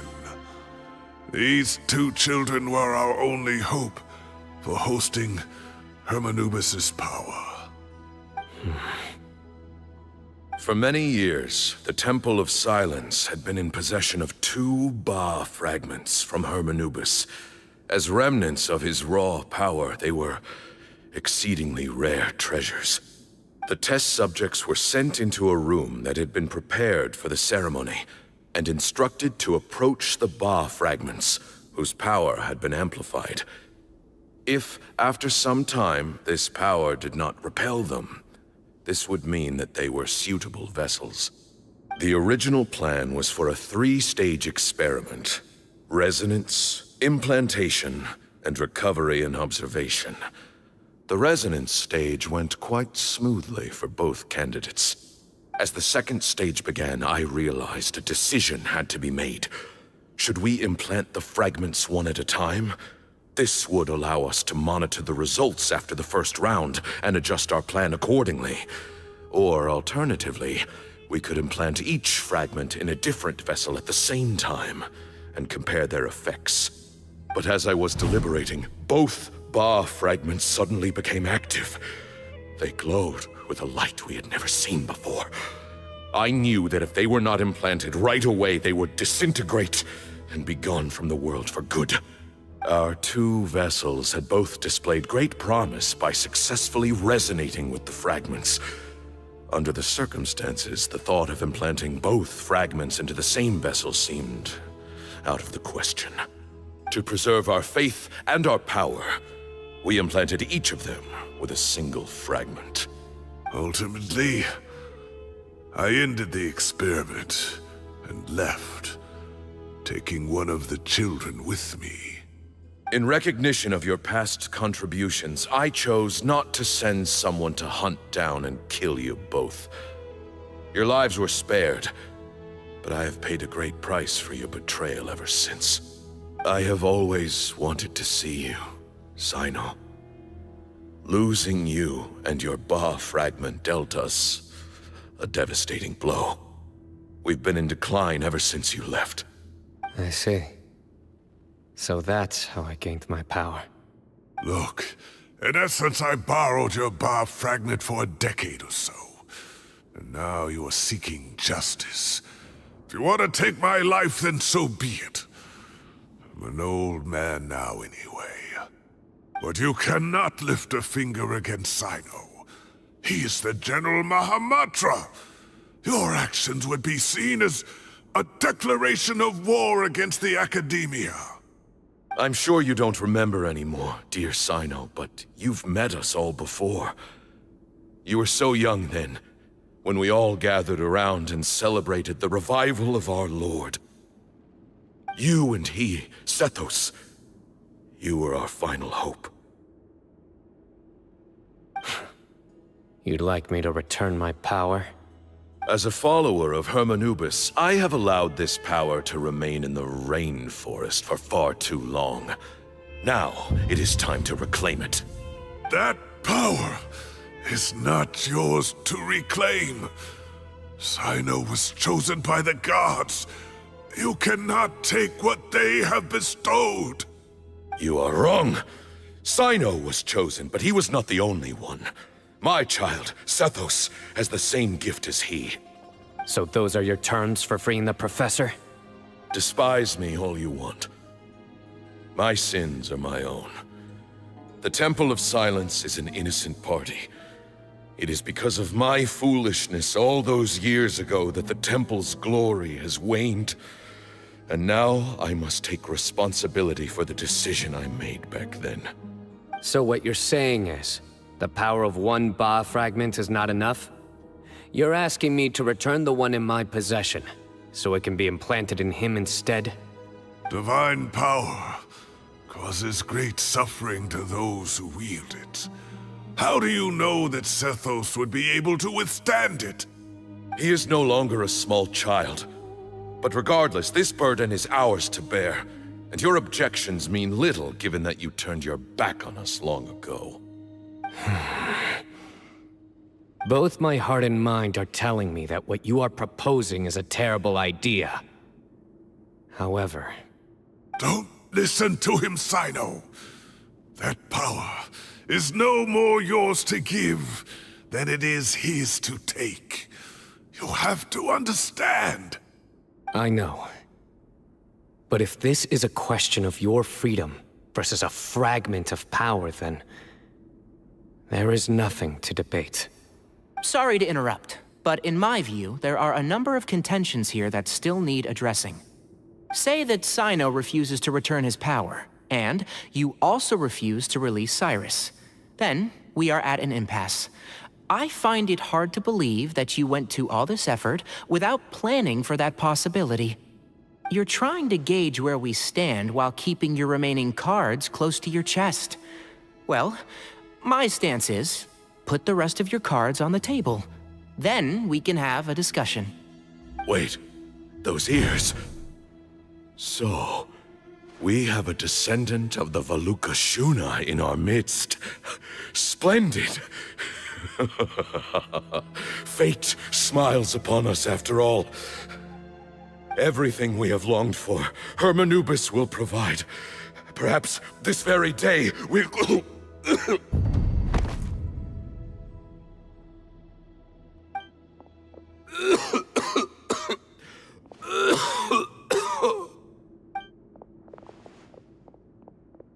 Why is he coughing so much? He looks like he's in really bad shape.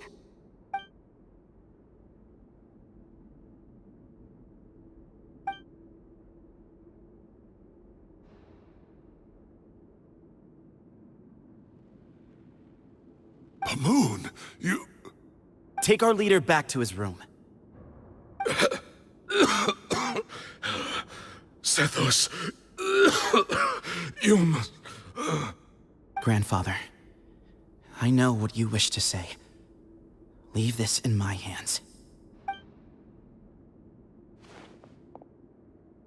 I don't like to drag out conversations, so I'll just cut to the chase.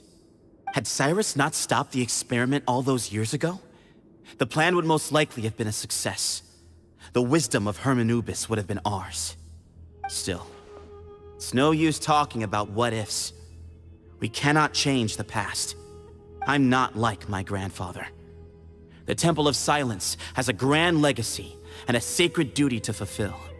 So it's somewhat inevitable for the leader to have an inflated sense of self. But I see things a little differently. I don't believe the Temple has the same stature that it once did. Time has worn away at its prestige and changed things almost beyond recognition. So I'm not going to force your hand. You're all free to leave. Except for Cyrus. My grandfather gave him his chance once, and now I'm giving the rest of you yours. You have courage and wise judgment, kid. Reminds me a lot of Bamoon in his younger years. I truly wish that the temple would take an objective look at the academia of today. You've been to the city yourself. I'm sure you've seen that much has changed for the better, and things will only continue to improve. Why not consider cooperating with the academia once more? If you hadn't betrayed my grandfather, I might well be open to persuasion. But it's a bit too late for that now, Cyrus. Tighnari made a good point earlier. He said there has to be more to your plan than this, and I agree. All you and Ba-Moon are after is the Ba fragment. The professor will accept whatever fate you deem fit for him out of a sense of guilt. I am the one who has a choice to make. And that's how it was always going to be. Ultimately, you want to trade the Ba fragment for the professor, correct? I'm glad to see you're giving it some serious consideration. I won't forsake my professor, nor do I intend to run from a problem that I must face sooner or later. Give me one night to make my decision. That works. Then I'll be waiting to hear your verdict, Cyno. Oh, my grandfather still has a fair few things he wants to say to Cyrus, so I'll be escorting him back now.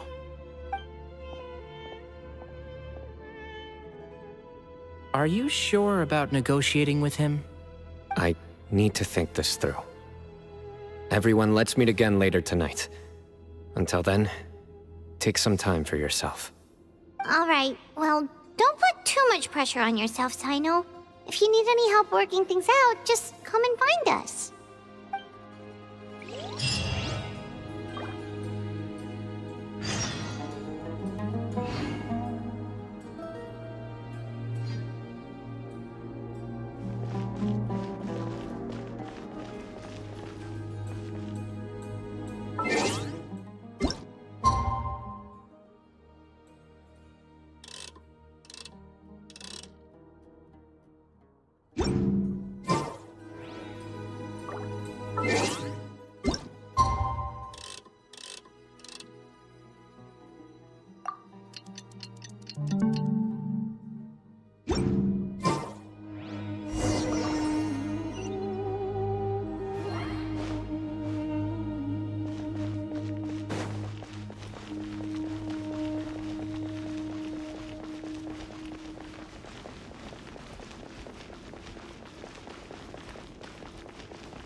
I've taken some time to reflect on this.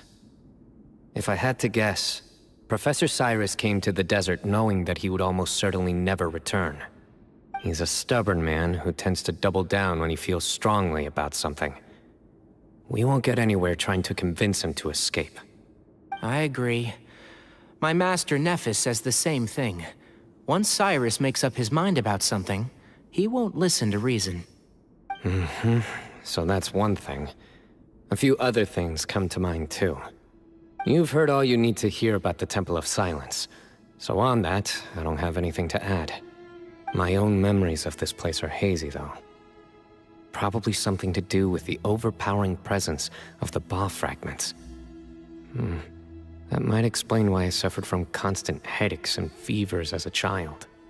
I do remember having some fleeting moments of profound emotion when vague images would appear in my mind. But I don't recall much, only bits and pieces. I was still young then, and all I could understand was that there was a strong will inside my mind. Thinking back on it now, I suppose it was Hermanubis' way of trying to encourage me, even if we couldn't communicate. The power that came to inhabit my spirit was probably one of the cornerstones of their whole faith. So if the will and might of Hermanubis is a real, intangible thing, and they are its rightful worshippers, then... You're not gonna give in to their demands, are you? Surely there has to be another way!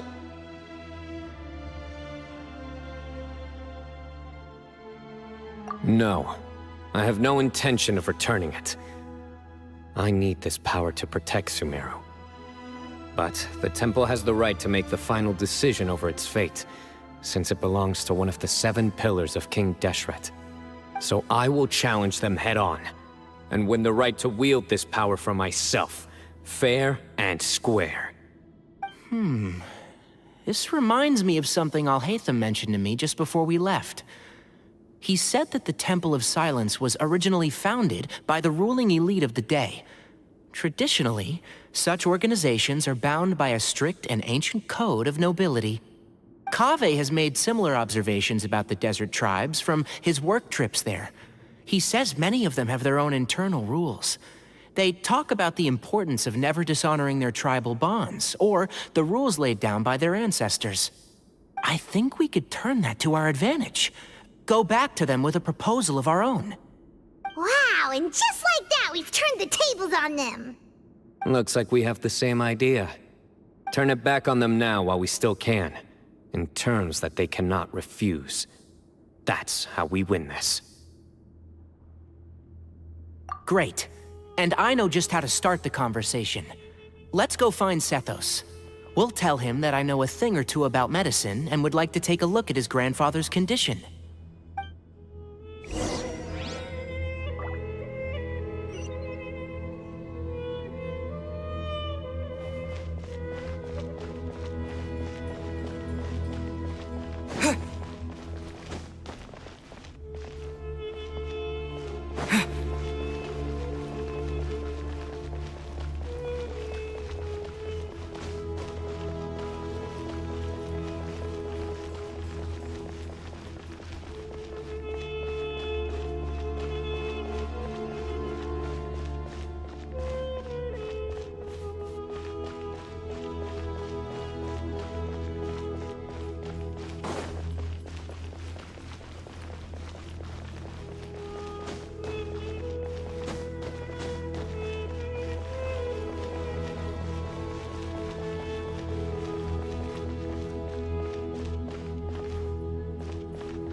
Sethos, let's talk. Have you made up your mind? We'll get to that, but first, I have some degree of medical training, so I was wondering if you might let me take a look at your grandfather? I have no objections, although we do have our own doctors here. I doubt you'll be able to tell us anything we don't already know. Only one way to find out. Follow me. Keep your voices down. We don't want to disturb him.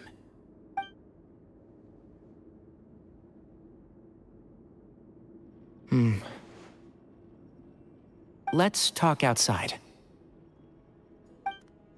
Bamoon has fallen into a deep coma, and his prognosis is quite grave. I'm sure that your physicians have come to the same conclusion. He appears to have sustained a serious injury in his youth, which has been exacerbated over the years by the heavy burden of work and now by the effects of old age. Regretfully, I must inform you that, based on what I've seen with patients in a similar condition, he doesn't have long left. A few days at most. Yeah. I've known for a long time. You're his heir, aren't you? You clearly have a lot of respect for the man. But you also see things differently.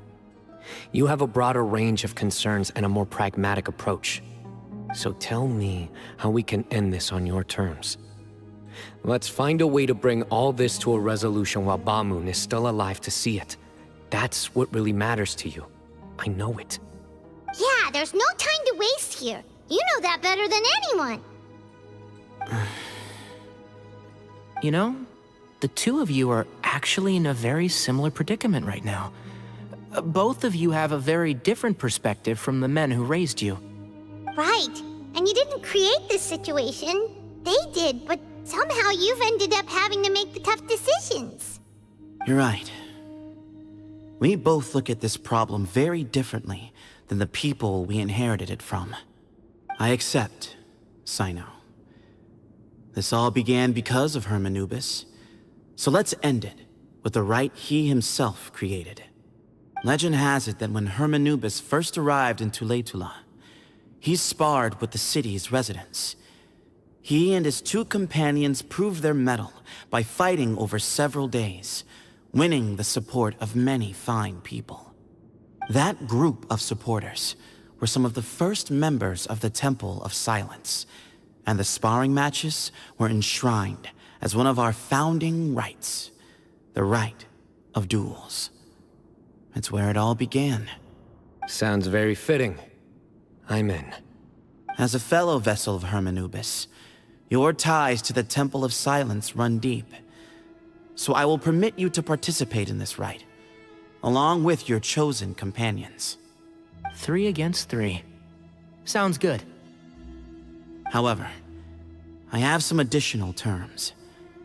As the challengers, you must win all 3 of your fights to win. And Cyno, both of us must put our Ba fragment on the line.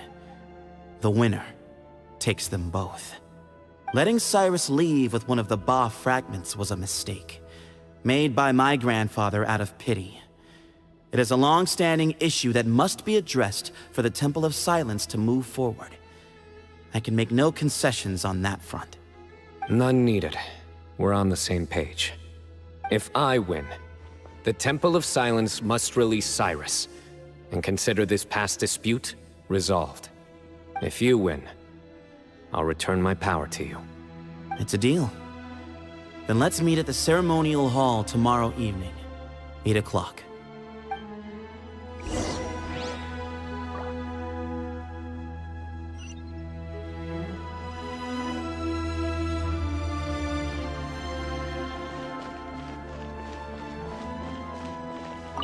I'm really looking forward to this rite of duels.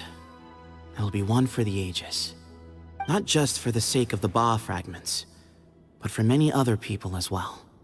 Grandfather.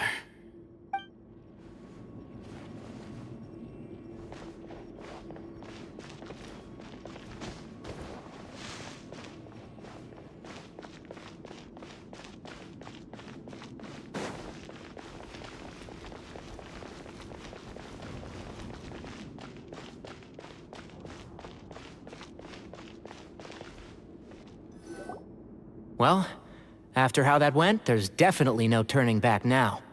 There never was. Turning back hasn't been an option for me since the moment the professor slipped away to return to the desert. You have to win. You need this power, both as General Mahamatra and for yourself. Yeah, that's right. Besides, it stayed with you ever since you were a small child. Surely that's a sign it thinks of you as its rightful owner. Both as General Mahamatra and for myself. Yeah, when you put it that way, I've had to overcome a lot to tame this power and claim it for myself. Not everyone could have done that. Exactly!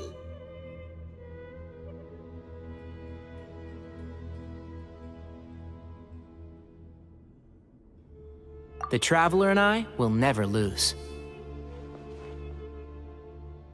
And neither shall I. The desert was home to an ancient and great civilization that, for a variety of reasons, fell out with the civilization of the rainforest. It's just as Dia said. Prejudice has pushed people apart. But there must be personal factors at work here too. I can't shake the feeling that Bamoon cares for many more things than he lets on. And I don't think that Sethos is any kind of villain. He's just doing what he thinks is best. Tomorrow, everything will be resolved.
We gather on this day to perform once more the rite of duels, with the greatest of all sages, Lord Hermanubis, as our witness, for his power and authority is present in our midst. This is our most sacred of ceremonies, and no disruption from the audience shall be tolerated. It is incumbent upon all to observe the duel with the utmost respect and reverence throughout the proceedings. Representing the Temple of Silence, the Defenders.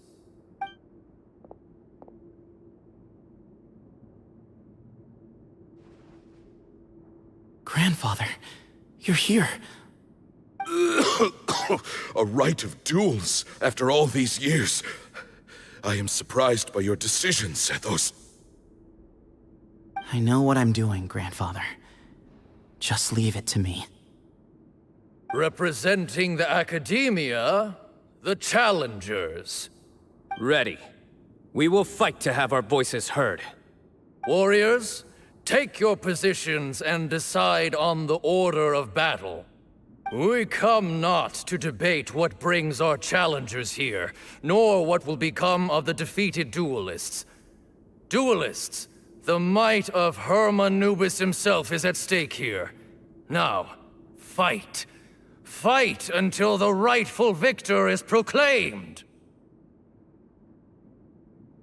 Huh? Are you sure? I agree. He's very strong. Sending him out first will definitely intimidate the opposing side. Okay, then you're second. Sure. We have decided. So have we. Let's begin. Duelists of the first bout, please step forward.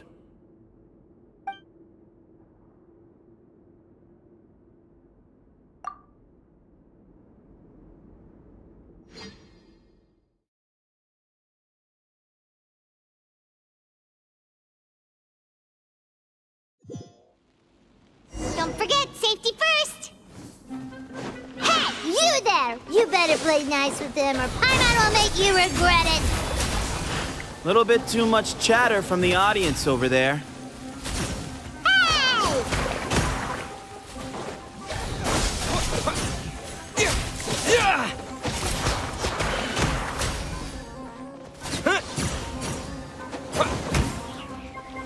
Propagate!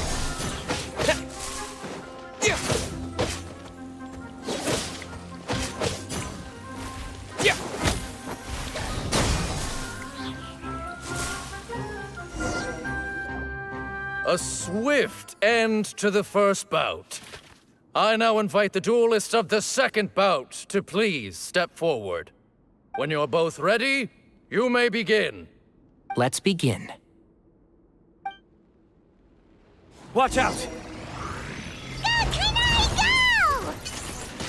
go! He drank plenty of water before the bout, so he should be fine.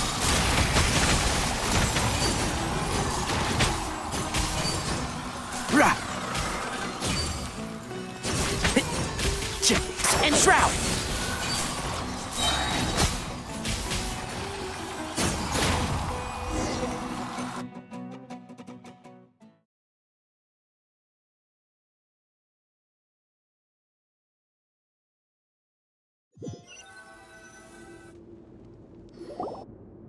Thus ends the second bout.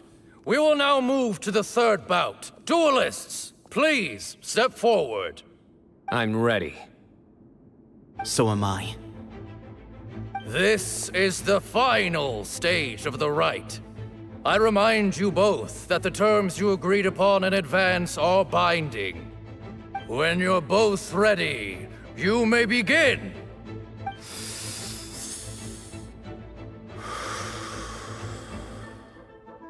I am Sethos, vessel of Hermanubis, grandson of Bamoon, the leader of the Temple of Silence.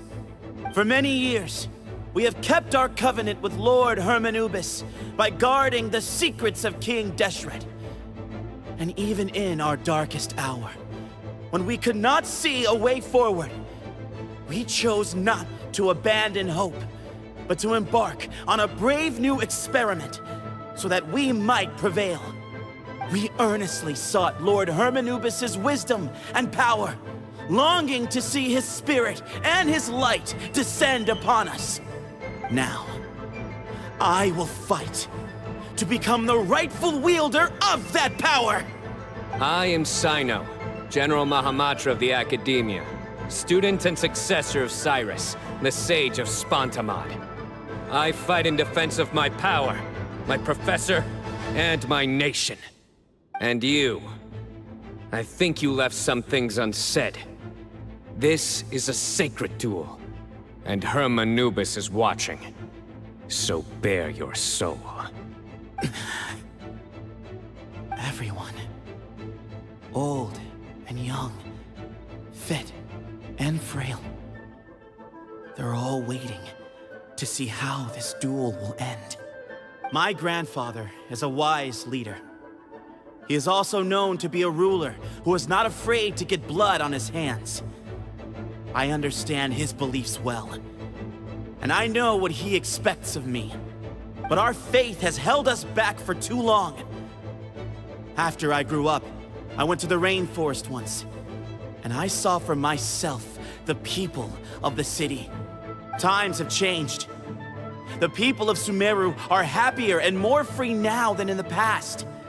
I thought about this as I stood at one of the tallest points in the city, gazing down at the streets below. Then I thought of you, Cyno.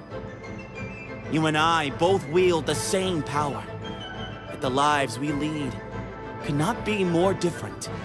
Each Ba fragment of Hermanubis stands for something different. Might, glory, or one of many other secrets that have yet to be revealed. I once thought that the nature of our fragments must be what makes us so different from one another. But maybe it's that you've found your answer, and I am still searching for mine. I am more than just a warrior. I am my own person. Exactly. The name Hermanubis has left its mark on both of us, shaped the course of our lives. We are his vessels, and yet we are more besides. So show me your answer, Cyno. Show me I can be more than my faith, more than the power I wield. Show me the person I can become!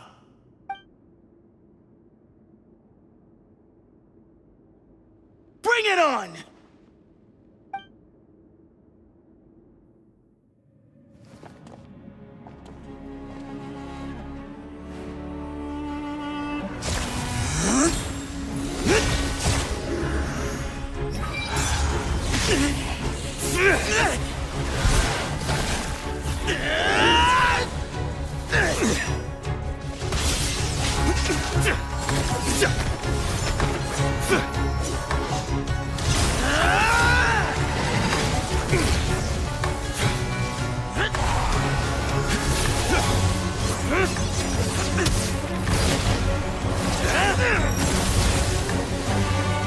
That's all you've got?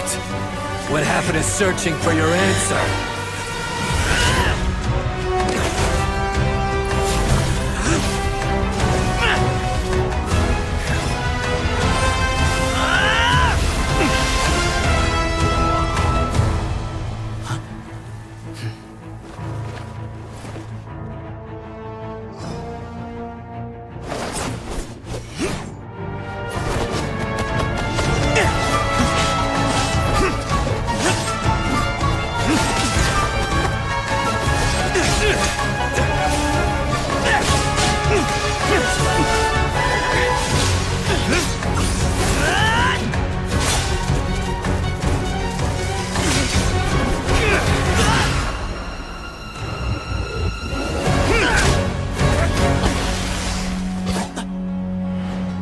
Fight's over.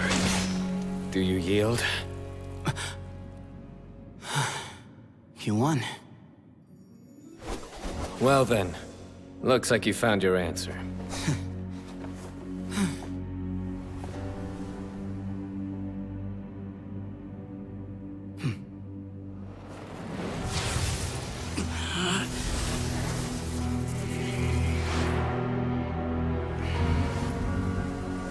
I give his glory to you.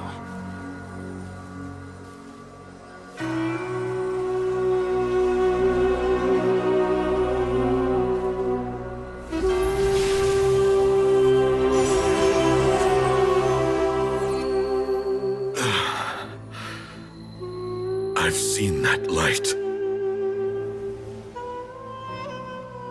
That is the light of our Lord, the great Hermanubis, priest over all other priests. His spirit dwells within that lightning, and his will lives on. Once a warrior of Tynar, he emerged from the barren desert sands to serve the god king Al-Ahmar. After the death of the god king, Hermanubis gathered his followers and the Tynarian priests and led them to the city of Tule-Tula. There, they founded the Temple of Silence, and from that day forth, we became stewards of all knowledge that survived from King Deshret's civilization. Barely a century passed before war ravaged the desert. One by one, Eremite leaders took up arms against each other in battles that would devour what little remained of their civilization. Only the wise city of Tule-Tula was spared under the guiding hand of the Tynarians. But peace did not last. Coveting the knowledge of King Deshret, the beasts set their eyes on Tule-Tula. The king of Gurabad laid siege to the city and ordered the sages to surrender to him the Temple of Silence as proof of his victory. The ruling elite colluded with their oppressors, betraying the temple so as to hold on to their rule over the city. They declared that the knowledge guarded by the temple was the true cause of corruption. These were dark days, and we faced enemies on all sides. Our Lord had long since exhausted his strength, keeping the forbidden knowledge introduced by King Deshret at bay. To ensure the temple's continued survival, he broke his being into many pieces and began the ceremony of Hermanubis' legacy, bestowing his power upon his mortal followers. With this power, the temple was able to defeat the tyrant's army. Yet, we were not hailed as heroes. Strange and unfamiliar as this power was, it struck fear into the people's hearts and drove them to reject us. In the end, the people of the temple and the Tule-Tula Tynarians left the city for good and made their way to the rainforest. What followed next was inevitable. The elite of Tule-Tula fell and were decimated. War engulfed the desert. And we wandered from place to place, always in hiding, all the while keeping close watch over our secrets and staying true to our mission. Betrayal forced us out of the desert and into the forest. Then mistrust drove us from the forest into the desert once more. We have lived in exile for far, far too long. Yet, today, the Temple of Silence has borne witness to the glory of Hermanubis once more. Thank you.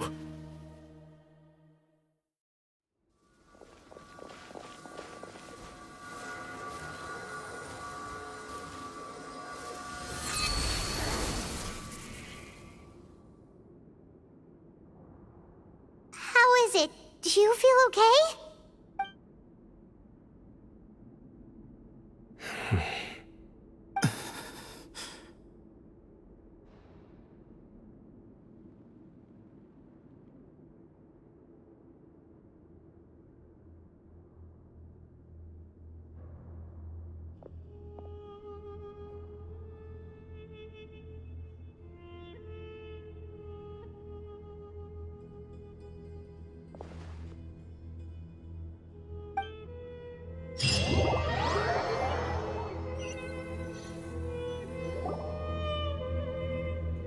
Grandfather.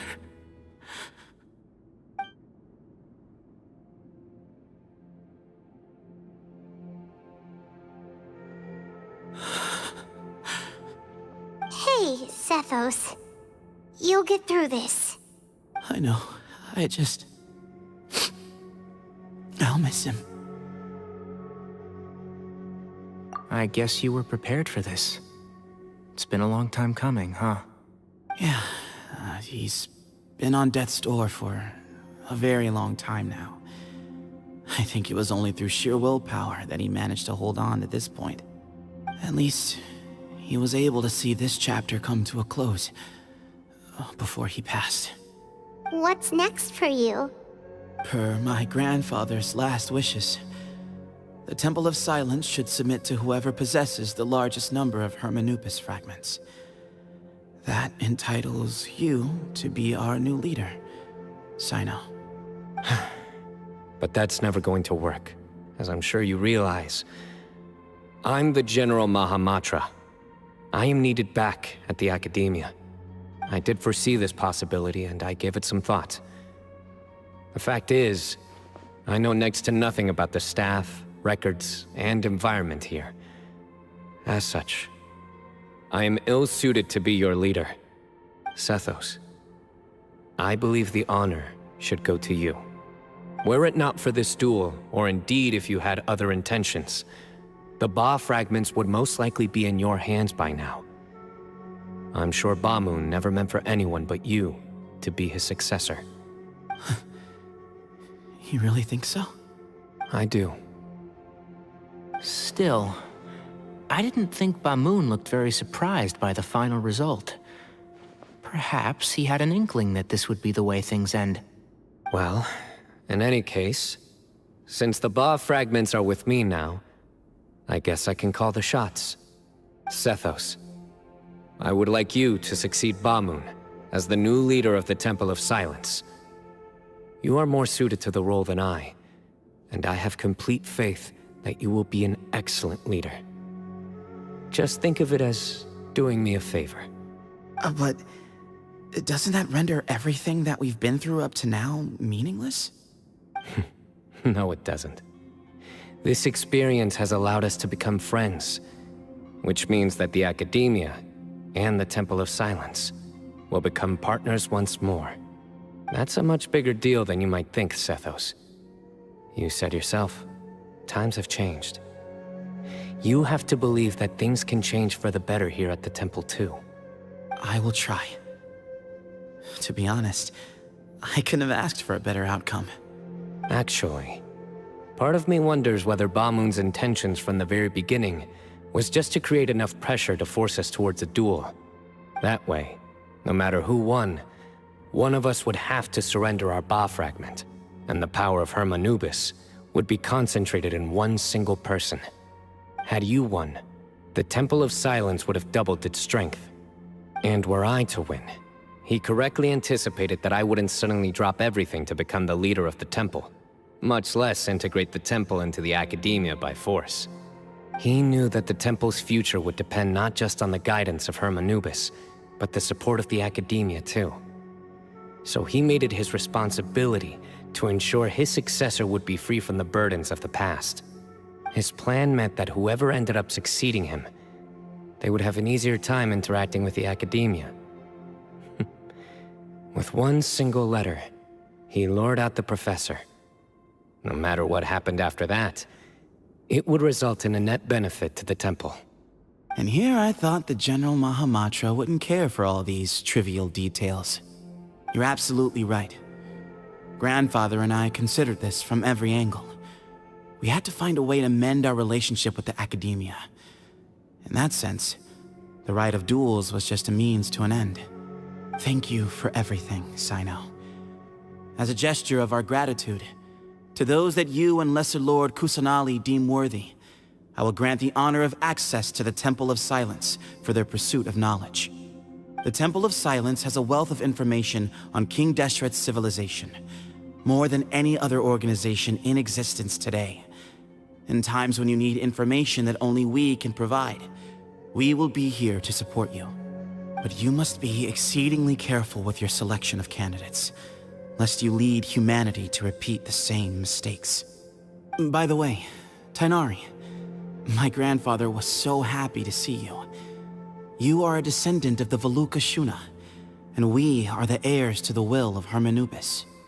The story goes that King Deshret chose the sage Hermanubis from among the Tighnarians and appointed him as his familiar. He went on to fight many valiant battles with his Tighnarian companions. They always stood by each other, from the founding of the Temple of Silence to the fall of Tuletula. The Tighnarians who left Tuletula joined their human counterparts in the rainforest.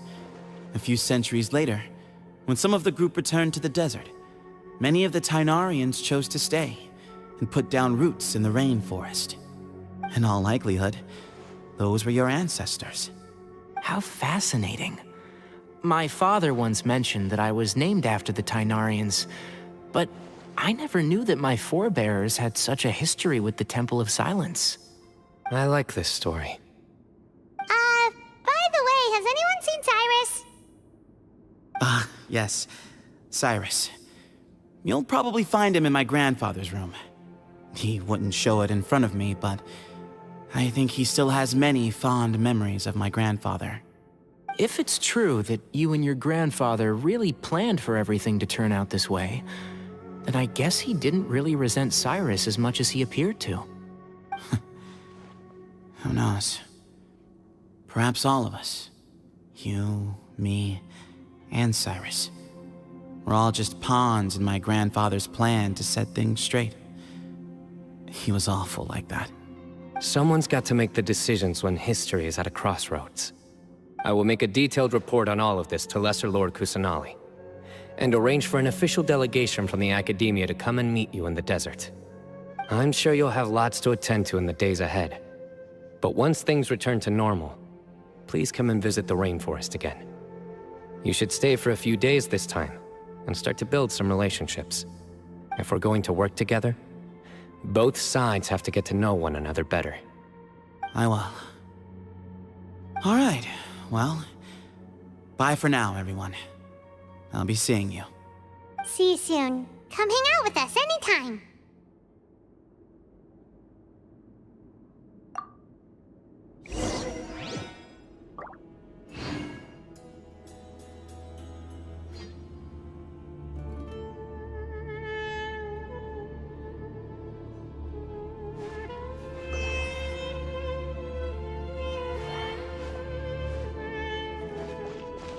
Grandfather, we did it. We achieved what we set out to do. From this day on, the Temple of Silence has the chance to work with the Academia once more. Real change, real opportunities. They are now within our grasp.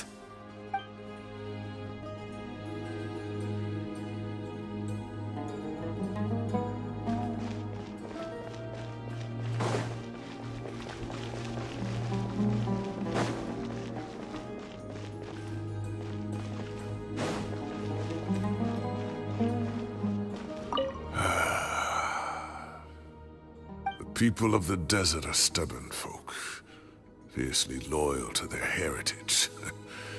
Even if it means suffering years of hardship and pain. Oh, you said this yourself. But why did you feel the need to go this far? You never were the fearsome leader you made yourself out to be, Bamoon. Being stubborn and unyielding is bound to send you to an early grave.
Happy to oblige.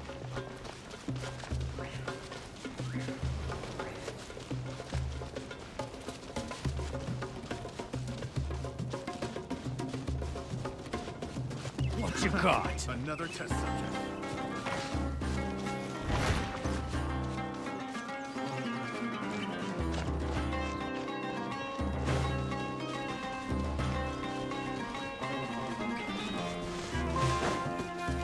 Scatter!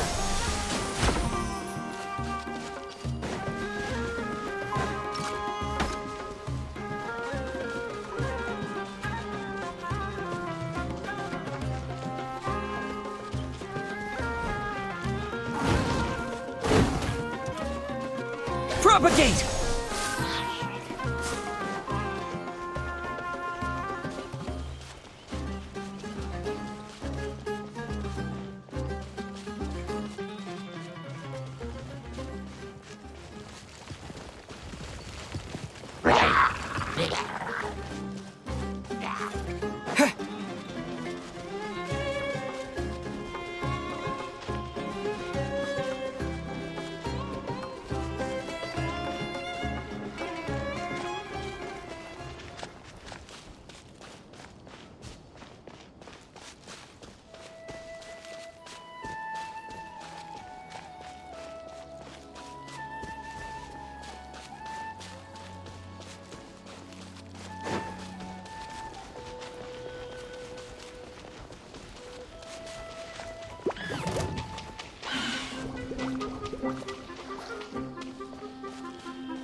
Another test subject. That tingle fry!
You are not welcome New here. punching bag.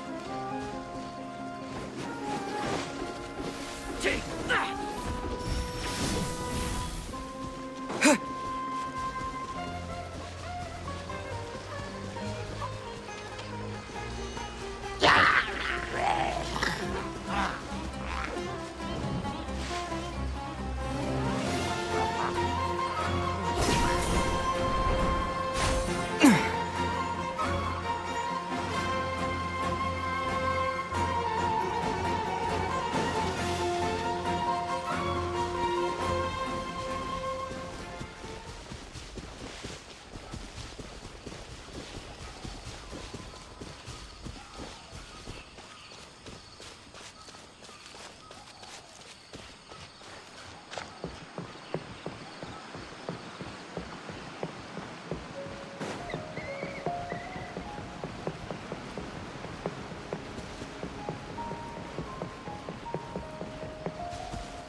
What were you thinking gallivanting off into the desert alone at your age?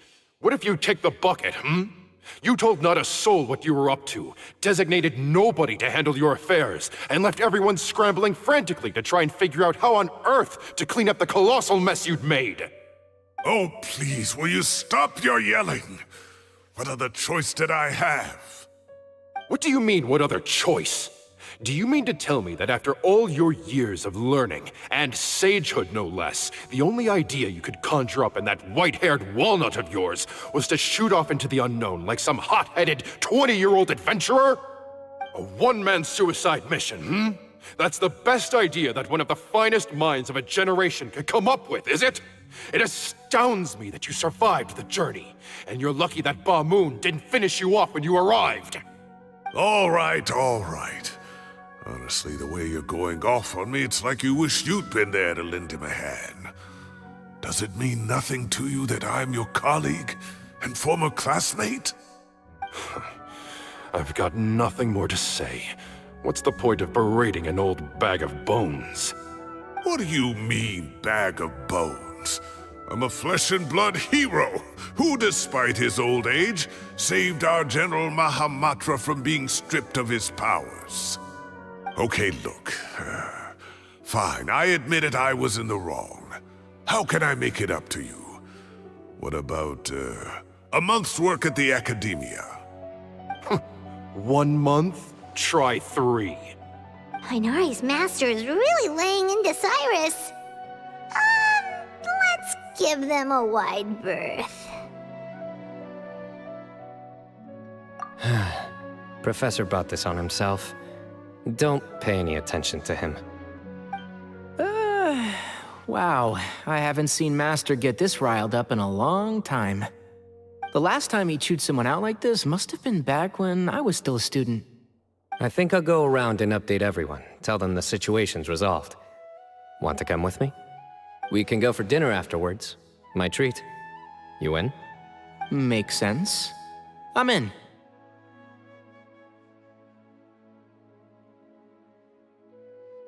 Paimon's coming too! Let's go!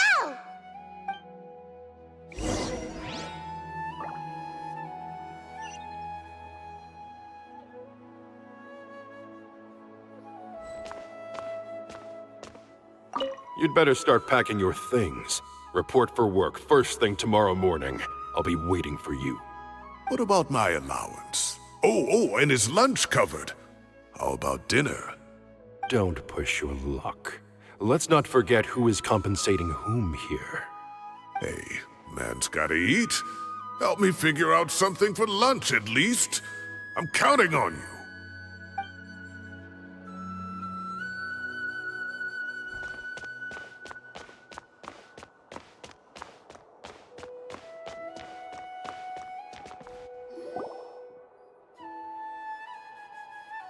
Hey, Kale. You're back! Well, look who we have here. Would you mind explaining to me what has been going on this past few days? I heard you all ran off into the desert and got embroiled in a major catastrophe. All taken care of.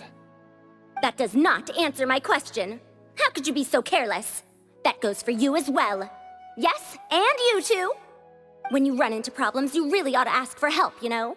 I've been around the block. Don't you think it would have made sense to involve me? And let's not forget, I know the desert like the back of my hand. Now would not be a good time to attempt to argue with Farazan. You're right. Mm-hmm. It's not the first time that I've had to talk to you about this sort of thing either. You need to learn that there are times when the right thing to do is get a more experienced member of staff involved. Do I make myself clear? Because if you don't, Kale, please do something. He's giving me the signal. All right, guess it's time to play my ace in the hole. Say, Madam Farazan, I can see you're pretty upset, but, I was just wondering, remember that time you offered to give me a tour of the academia? Does that offer still stand? Huh? Wait, did I hear that right? Kale, you remember? Wonderful. Well, of course the offer still stands. Come on. Madam Farazan will show you around the old classrooms.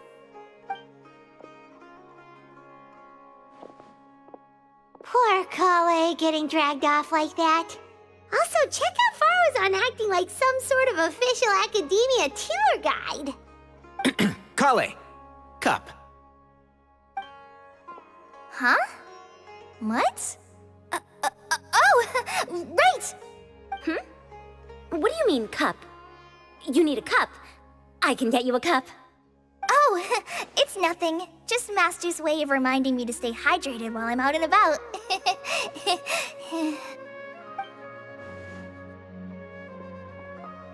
It's code for let's reconvene at the cafe. Tighnari and I used it while we were in school, and it's become something of a family tradition now. Oh, that's kind of fun. Mm-hmm. 2 people left. Let's bring them along too.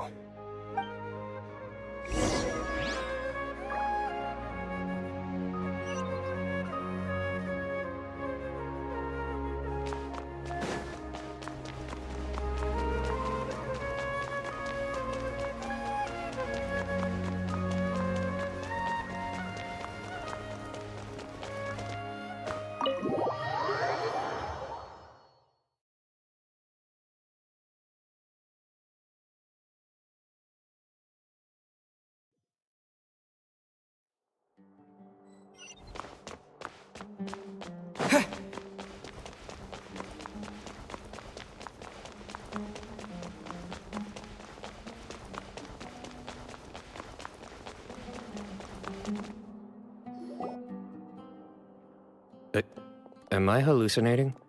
Or do I see Kaveh and Alhaitham engaged in diligent studying? We're just reorganizing all the books we used. Look, there's a whole mountain of them. There's no rush. Nobody reads these books anyway. My sincere thanks to you both. Yes, with your help, we resolved the issue rather swiftly and painlessly. And the outcome was better than we could have hoped for.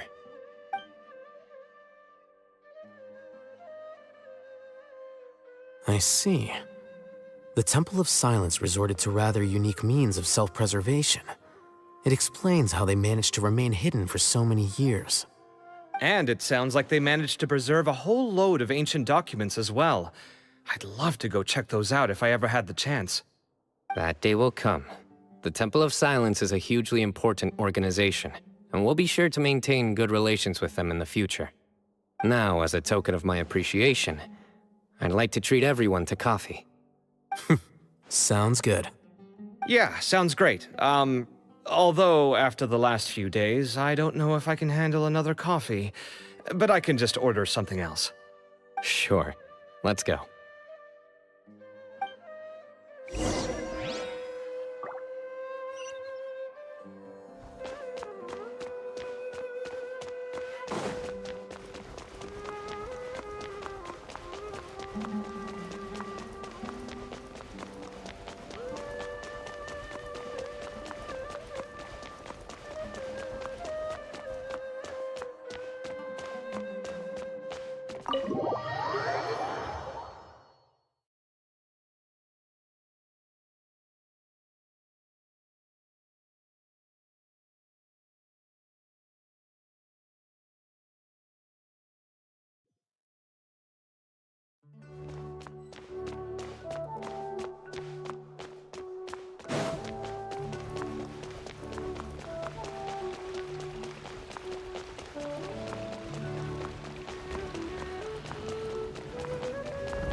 And then the Traveler just pounced on their opponent and knocked him right out cold. Then there was Tighnari. He put up an amazing fight too. We ended up winning all 3 bouts. Whoa! Part of me wishes I'd been there to see it, but I'd have been biting my nails off worrying about you guys. A truly edifying account of the events. Bereft of detail, but it has livened up the room all the same. Hey, Paimon included all the juicy details. The Traveler just pounced and then waved their sword like this, then spun around and blocked. Despite winning 3 bouts in a row, you still ceded the position of leader to him. That's very dignified of you, Cyno.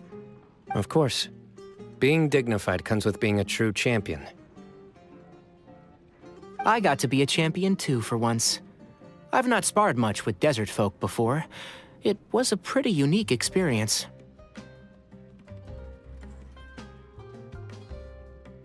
Yeah! Huge place! It felt like something right out of an epic poem! Imagine this. It was like there was... Maybe save that one for later, Paimon. Dessert's here.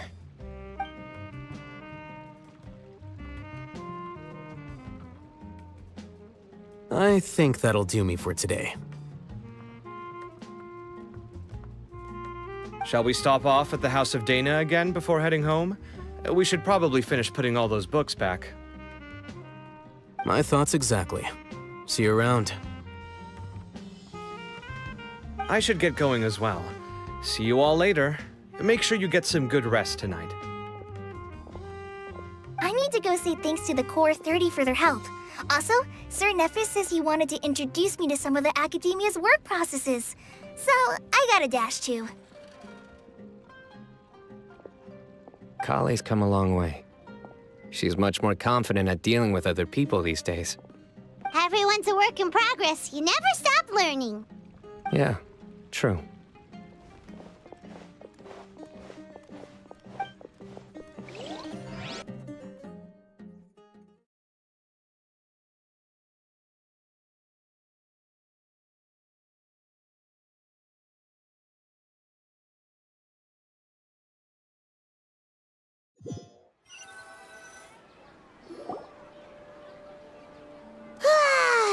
was good. It feels like everything's finally wrapped up now. Life is all about these moments when you can finally relax and hang out with good friends after a job well done. And also, those desserts Cyno got, they were really good. Paimon definitely needs more of those in the future. Do you three have anything planned for the rest of the day? If not, would you come somewhere with me? That's a secret for now. Wouldn't want to spoil the surprise. Okay, I think I can guess what you're talking about. It'll definitely be a nice surprise. Well, now Paimon's curious! Come on, let's go!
Been a while since I last made my way up here.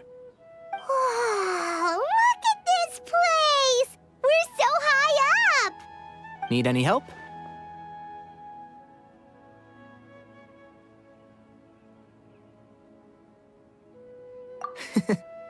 As you wish. It's a nice spot, isn't it? What a great view! We're so high up, we can see for miles! Traveler. Turn around.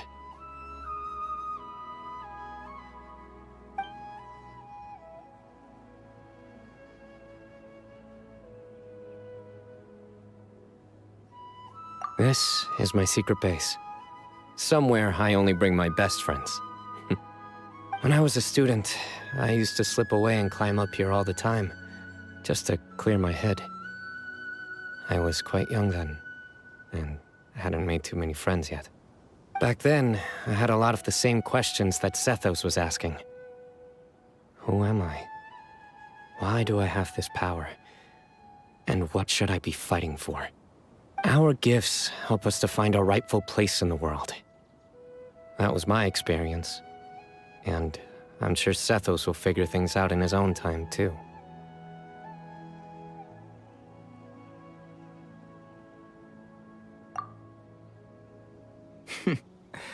You two really are like brothers. I feel the same way. Of course. I see no need to be humble when it comes to the facts. I still remember one time when we came up here to chat and do our homework.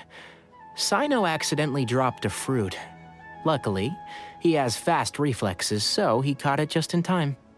That was the one and only time. Nothing will ever slip through my fingers again. Those were good times. I kinda miss the student life. You know, Paimon really shouldn't be able to imagine Cyno doing something like that, but for some strange reason, the mental image is coming through clear as day. Then make it stop. There's somebody there. It's Professor Cyrus. You guys carry on without me. I'll be right back. Okay. Huh? Hey, you're not supposed to jump down! Be careful!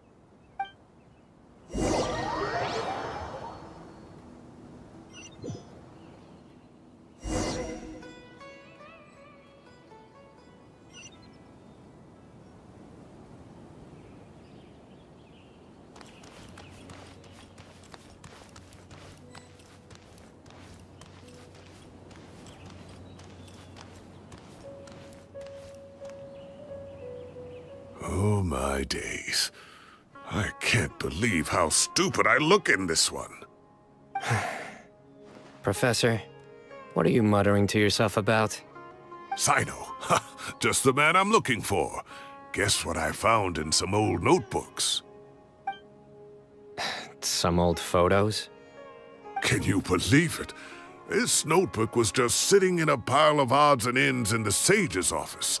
I must have forgotten to take it with me, and no one's touched it since. It was still right there.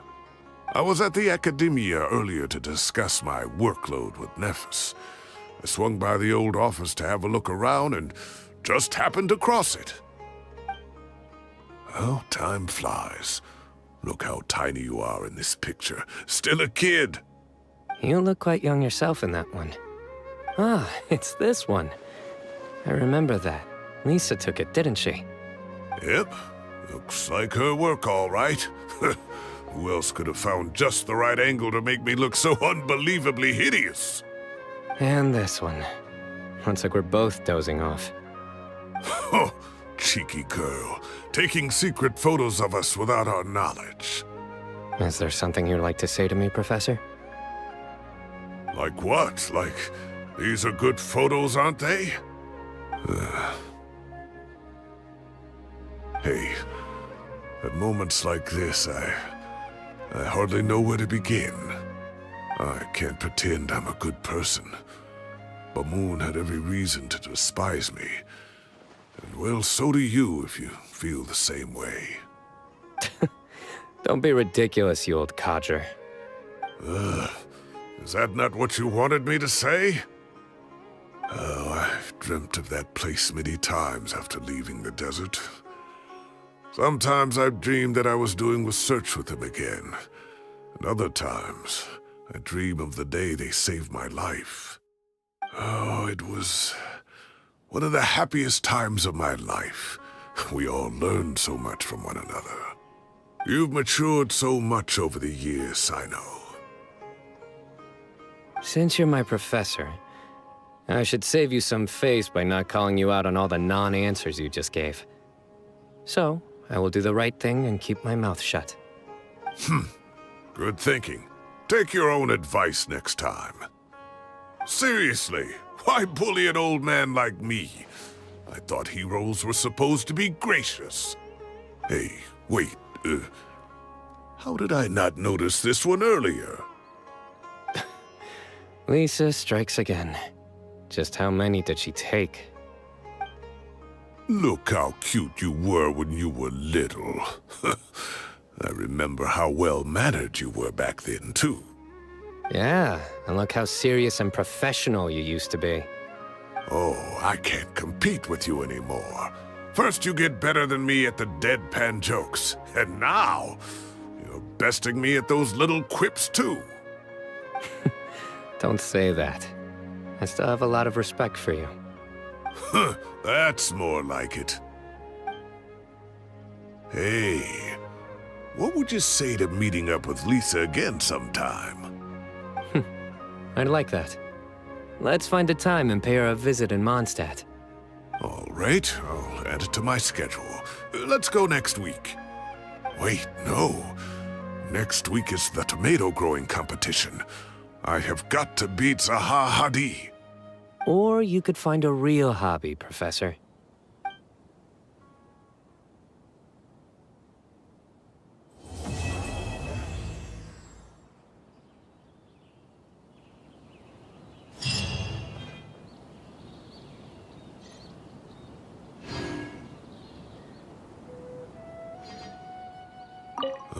Time has passed too quickly.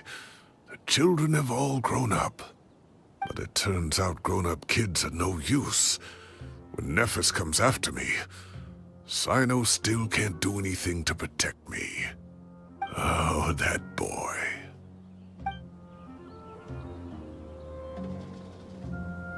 Great view today.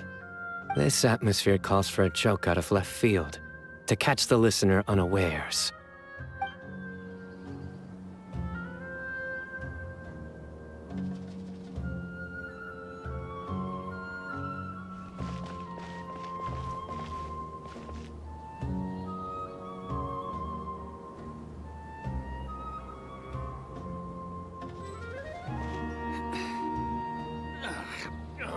My neck hurts from staring at the stars all the time.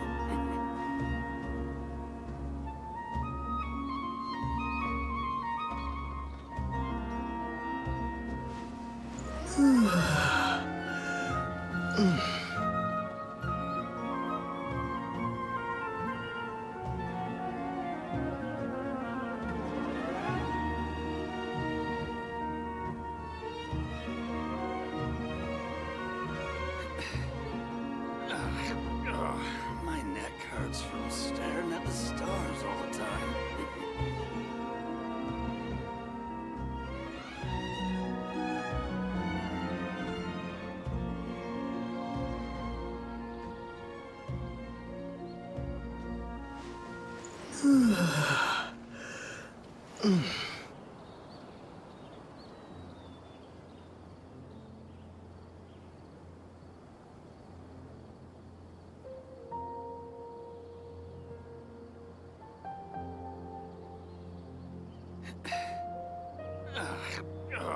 My neck hurts from staring at the stars all the time.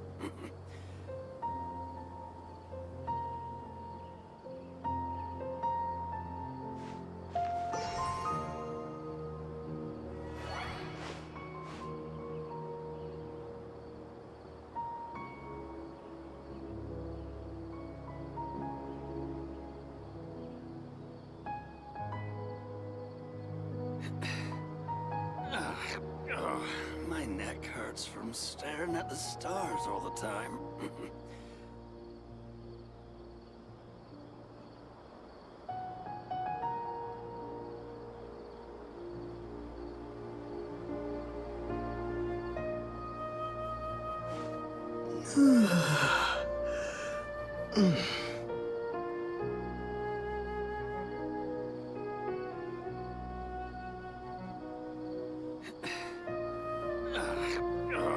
My neck hurts from staring at the stars all the time.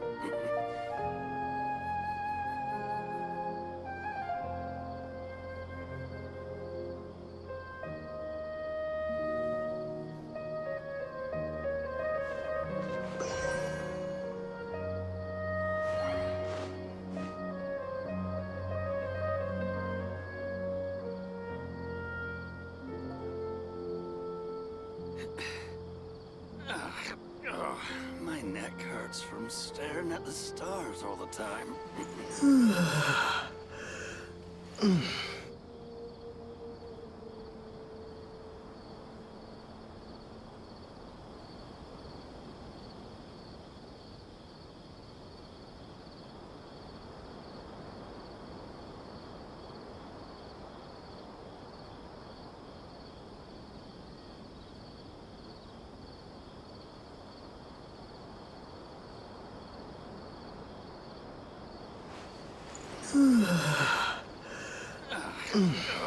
My neck hurts from staring at the stars all the time.